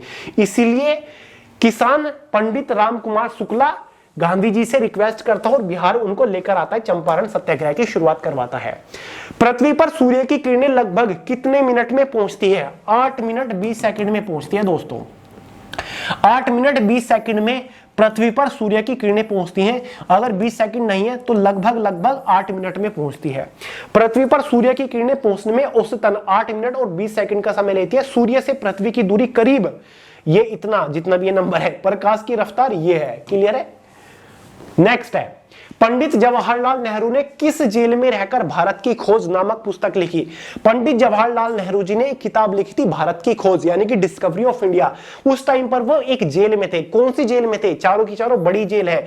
तो दोस्तों उस टाइम पर वे महाराष्ट्र की अहमदनगर जेल में थे जब उन्होंने भारत की खोज किताब लिखी थी। अहमदनगर जो कि एक बहुत बड़ा शहर है, ठीक है, अहमदनगर महाराष्ट्र का एक बहुत बड़ा शहर है। 120 किलोमीटर की दूरी पर है शायद पुणे से। क्लियर है? और 114 किलोमीटर दूर है वो औरंगाबाद महाराष्ट्र का जो एक शहर है। ठीक है, तो यहीं पर वो जेल है जिसमें इनको कैदी बनाया गया था। 96। विनोबा भावे ने किस राज्य में सबसे पहले भूदान आंदोलन की शुरुआत करी थी? विनोबा भावे जो कि एक बहुत बड़े सोशल एक्टिविस्ट थे, इन्होंने भूदान आंदोलन की शुरुआत करी थी गरीब किसानों के लिए या फिर जो गरीब लोग थे उनके लिए। भूदान आंदोलन की जो शुरुआत हुई थी एग्जैक्टली 1951 में हुई थी और विनोबा भावे ही वो पहली पर्सनैलिटी है, वो पहले भारतीय थे जिनको रेमन मैग्सेसे पुरस्कार से सम्मानित भी किया गया था, क्योंकि इन्होंने बहुत ही हटके काम करा था, समाज के लिए काम करते थे, गरीब वर्ग के लिए काम करते थे। क्लियर है? इसीलिए इनको रेमन मैग्सेसे से सम्मानित किया गया था। भूदान आंदोलन क्या था दोस्तों? ये देश के शहर शहर गांव गांव जाकर बड़े जमींदारों से रिक्वेस्ट करते थे कि अपनी जमीन का कुछ हिस्सा गरीब लोगों को दे दो ताकि वो उसमें फसल उगा सके और अपना गुजारा कर सके। क्लियर है? क्वेश्चन में पूछा जा रहा है विनोबा भावे ने किस राज्य से सबसे पहले भूदान आंदोलन की शुरुआत करी थी? आंसर हो जाए इसका आंध्र प्रदेश। आज के टाइम पर जिस गांव से इन्होंने शुरुआत करी थी वो शायद तेलंगाना के अंदर आता है, लेकिन यहां पर आंध्र प्रदेश है तो हम आंध्र प्रदेश लगाएंगे। यह भारत में वर्ष 1951 में विनोबा भावे द्वारा शुरू किया गया एक सामाजिक राजनीतिक आंदोलन था। विनोबा भावे महात्मा गांधी के शिष्य थे जिन्हें गांधी जी ने पहली व्यक्तिगत सत्याग्रह के रूप में चुना और उन्होंने भारत के स्वतंत्रता संग्राम में सक्रिय रूप से भाग लिया। स्वतंत्रता के बाद उन्होंने महसूस किया कि भूमिहीन का मुद्दा ग्रामीण भारत के सामने एक बड़ी समस्या है और वर्ष 1951 में उन्होंने भूदान या फिर भूमि उपहार आंदोलन शुरू किया। उनका उद्देश्य धनी जमींदारों को भूमिहीन किसानों को अपनी भूमि का एक हिस्सा दान करने के लिए राजी करना था। जब भावे ने गांव-गांव घूमकर जमींदारों से अपनी जमीन दान करने का अनुरोध किया तो आंदोलन को गति मिली। भावे का दृष्टिकोण अहिंसा के दर्शन में निहित था तथा उनका यह विचार था कि भू स्वामियों को गरीबों हेतु करुणा एवं सहानुभूति के साथ अपनी भूमि दान करनी चाहिए। 97। इनमें से भारत का सबसे पुराना अर्धसैनिक बल कौन सा है? सबसे पुराना अर्धसैनिक बल है दोस्तों यहां पर असम राइफल, जिसका निर्माण हुआ था 1835 में। कछार लेवी के नाम से हुआ था। ये देखिए मैंने लिख रखा है 1835 में कछार लेवी के नाम से असम राइफल का निर्माण हुआ था। उसके बाद असम राइफल का ही से ही एक हिस्सा निकला इंडियन आर्मी जो निकली थी ना उस टाइम पर, वो असम राइफल से निकली थी। अब आप पूछोगे कि भैया सीमा सुरक्षा बल का निर्माण कब हुआ था? तो दोस्तों सीमा सुरक्षा बल का निर्माण तो 1965 में हुआ था। पूछोगे Indo Tibetan border police force यानी कि ITBP का निर्माण कब हुआ था? तो 1962 में हुआ था। अब आप पूछोगे कि भैया राष्ट्रीय सुरक्षा गार्ड यानी कि NSG का निर्माण कब हुआ था? तो एग्जैक्टली 22 सितंबर 1986 में हुआ था। कर लोगे ये सारी चीजें आप भी याद करो भाई फटाफट। भारत का सबसे पुराना अर्धसैनिक बल बता दिया है मैंने, असम राइफल है। असम राइफल का जो हेडक्वार्टर है वो शिलोंग के अंदर है। क्लियर है? असम राइफल का जो आदर्श वाक्य है मतलब मोटो है वो पहाड़ी लोगों के मित्र इसका लोगो है। क्लियर है? बस यही इंपॉर्टेंट चीजें हैं। हाँ एक और है, उत्तर पूर्वी सीमाओं की निगरानी करना। अरुणाचल प्रदेश, मणिपुर, मिजोरम और नागालैंड में उग्रवाद से मुकाबला करना, आतंकवाद विरोधी अभियान चलाना, सीमा सुरक्षा अभियान चलाना काम है असम राइफल का। 98। कथकली नृत्य किस राज्य से संबंधित है? कथकली नृत्य, काफी सारे लोग कंफ्यूज हो जाते हैं कथक में और कथकली में। कथक जो लोक नृत्य है वो उत्तर प्रदेश का है और कथकली जो लोक नृत्य है वो एक तरीके से है दोस्तों केरल का। केरल राज्य से संबंधित है कथकली नृत्य। और 3 और ऑप्शन है, इनकी भी हम बात कर लेते हैं। उड़ीसा का तो शायद उड़िया है ही। कर्नाटक का कौन सा? यक्षगान, एक बहुत ही प्रसिद्ध लोक नृत्य जो कि अक्सर एग्जाम में पूछा जाता है। साथ ही तमिलनाडु का एक लोक नृत्य कौन सा है? भरतनाट्यम है। कथकली नृत्य केरल का शास्त्रीय नृत्य है। यह मालाबार, कोचीन और श्रवणकोर के आसपास प्रचलित है। कथकली, भक्ति, नाटकीयता, नृत्य, संगीत, वेशभूषा और श्रृंगार का मिश्रण है। इसमें कलाकार न तो संवाद बोलते और न ही गीत गाते, मतलब कोई गीत गान वगैरह नहीं होता, बस डांस को परफॉर्म किया जाता है और वेशभूषा इसमें बड़ी ही जबरदस्त होती है। तो कथकली कौन सा राज्य का शास्त्रीय नृत्य है? केरल का। राष्ट्रीय विज्ञान दिवस किस दिन मनाया जाता है? बड़ा प्यारा सा क्वेश्चन है और एग्जाम में पूछे जाने वाला क्वेश्चन है। लिख के देता हूं, 5 से 6 क्वेश्चन यही निकाल के जाऊंगा। मतलब एक क्वेश्चन लिखा दिख रहा है लेकिन यहां से 5 से 6 क्वेश्चन निकलेंगे। राष्ट्रीय विज्ञान दिवस कब मनाया जाता है दोस्तों? हर साल भारत के अंदर फरवरी 28 को मनाया जाता है, यानी कि 28 फरवरी को राष्ट्रीय विज्ञान दिवस मनाया जाता है। लो भाई, एक क्वेश्चन तो ये आपका हो ही गया है। दूसरा क्वेश्चन है, किसके सम्मान के लिए इनको मनाया जाता है राष्ट्रीय विज्ञान दिवस? भारत के एक बहुत बड़े फिजिसिस्ट थे सीवी रमन। सीवी रमन के सम्मान के लिए इस दिवस को मनाया जाता है। क्यों मनाया जाता है? क्योंकि सीवी रमन ने 1928 में रमन इफेक्ट की खोज करी थी, जिसके लिए उनको 1930 में फिजिक्स के क्षेत्र में नोबेल प्राइज से सम्मानित किया गया। किससे? नोबेल प्राइज से। कितने हो गए? 4 क्वेश्चन निकल गए। पहली बार कब मनाया गया नेशनल साइंस डे, नेशनल विज्ञान दिवस की पहली बार शुरुआत कब हुई? एग्जैक्टली 1987, 28 फरवरी 1987 में पहली बार नेशनल साइंस डे मनाया गया। 6 क्वेश्चन मैंने निकाल दिया आपके सामने, यहां पर देख लीजिए। डेफिनेशन पूरी की पूरी यहां पर लिखी हुई है। 28 फरवरी को हर साल मनाया जाता है क्योंकि इन्होंने रमन इफेक्ट की खोज करी थी। ठीक है, 28 फरवरी 1928 को इन्होंने रमन इफेक्ट की खोज करी थी, जिसके लिए इनको नोबेल प्राइज से भी सम्मानित किया गया था 1930 में फिजिक्स के क्षेत्र में। 6 से 7 क्वेश्चन बन गए। अब बताइए एक एक क्वेश्चन की कितनी वैल्यू है दोस्तों। नेक्स्ट मोस्ट इंपोर्टेंट क्वेश्चन है और ये लास्ट नहीं है, एक और बोनस में क्वेश्चन आपको प्रोवाइड कराऊंगा। गिर राष्ट्रीय उद्यान कहां स्थित है? मोस्ट इंपोर्टेंट क्वेश्चन है, सबसे ज्यादा बार पूछे जाने वाला क्वेश्चन है। सिंपल सा क्वेश्चन है, सही आंसर हो जाएगा गुजरात। गिर राष्ट्रीय उद्यान कहां पर स्थित है? गुजरात के अंदर स्थित है। गुजरात के कुछ और 4-5 नेशनल पार्क है जो कि अक्सर एग्जाम में पूछे जाते हैं, वो भी देख लीजिए दोस्तों। ये आपके गुजरात के नेशनल पार्क है, जैसे कि वंसडा नेशनल पार्क, ये भी गुजरात का एक प्रसिद्ध राष्ट्रीय उद्यान है। मरी नेशनल पार्क ये भी है। पूर्णा वाइल्ड लाइफ सेंचुरी, साथ ही मितियाला वाइल्ड लाइफ सेंचुरी, साथ ही सूलपनेश्वर वाइल्ड लाइफ सेंचुरी, साथ ही वेवलादार ब्लैक बक नेशनल पार्क, इसका पूरा नाम है वेवलादार ब्लैक बक नेशनल पार्क, जो कि काले हिरन के लिए बहुत ज्यादा प्रसिद्ध है। क्लियर है? तो दोस्तों इंपॉर्टेंट क्वेश्चन है, नोट कर लीजिएगा। फाइनली बात करते हैं आज की प्रचंड अंतिम प्रहार मैराथन का लास्ट मोस्ट इंपोर्टेंट क्वेश्चन के बारे में। 101 बहुत ज्यादा महत्वपूर्ण है और 4-5 क्वेश्चन निकाल के जाऊंगा इसी से ही। अनुच्छेद 356 के तहत इमरजेंसी की घोषणा के बाद राज्य का शासन कौन चलाता है? आर्टिकल 356 में इमरजेंसी का उल्लेख है, सभी को पता है। और ये इमरजेंसी कब लगती है? जब किसी भी राज्य में सरकार विफल हो जाती है या फिर सीएम पद छोड़ देता है, सीएम के बस की बात नहीं रहती सरकार चलाने की, तो उस राज्य के अंदर इमरजेंसी घोषित की जाती है अनुच्छेद 356 के तहत। जिसके बाद शासन जो आता है ना उस राज्य का, वो किसके अंडर आ जाता है? वो आ जाता है दोस्तों राष्ट्रपति के अंडर। लेकिन राष्ट्रपति के अंडर कौन काम कर रहा होता है? वो कर रहा होता है राज्यपाल। क्लियर है? राष्ट्रपति के कहने पर राज्यपाल उस राज्य का कार्यभार संभालता है। ठीक है, तो इस क्वेश्चन का सही आंसर हो जाएगा ऑप्शन सी, राज्यपाल।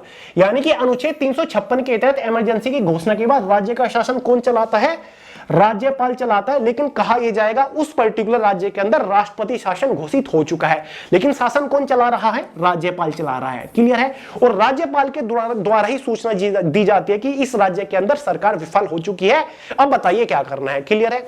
तो दोस्तों ये तो हो गई एक इमरजेंसी। भारत के संविधान में 3 बड़ी इमरजेंसी का उल्लेख है। एक होती है हमारी 352 के अंडर भी एक इंपोर्टेंट इमरजेंसी है। अगर भारी आक्रमण हो जाता है या फिर युद्ध की सिचुएशन बन जाती है, अशांति फैल जाती है, तो भी 352 के तहत एक नेशनल इमरजेंसी घोषित की जाती है। और एक और हमारी नेशनल इमरजेंसी है जो कि 360 के अंडर आती है, आर्टिकल 360, फाइनेंशियल वित्तीय आपातकालीन स्थिति। यानी कि वित्तीय स्थिति आ जाती है ना, तब जीडीपी वगैरह गिर जाती है, अर्थव्यवस्था गिर जाती है, डूब जाती है, तो उस सिचुएशन में भी भारत के अंदर 360 के तहत नेशनल इमरजेंसी घोषित करी जाती है। ये 3 प्रसिद्ध बड़ी इमरजेंसी। एक और एग्जाम में क्वेश्चन बनता है कि भारत में अब तक कितनी बार नेशनल इमरजेंसी लग चुकी है? तो भारत में 3 बार नेशनल इमरजेंसी लग चुकी है। एक तो दोस्तों 1962 में लगी थी, उस टाइम पर तब प्रधानमंत्री कौन थे? जवाहरलाल नेहरू जी। ये हो गई फर्स्ट। दूसरी बार 1971 में लगी थी। देखिए दोस्तों यहां पर इंडिया और चाइना वार हुआ था, ठीक है, इंडिया और चाइना वार हुआ था, ठीक है।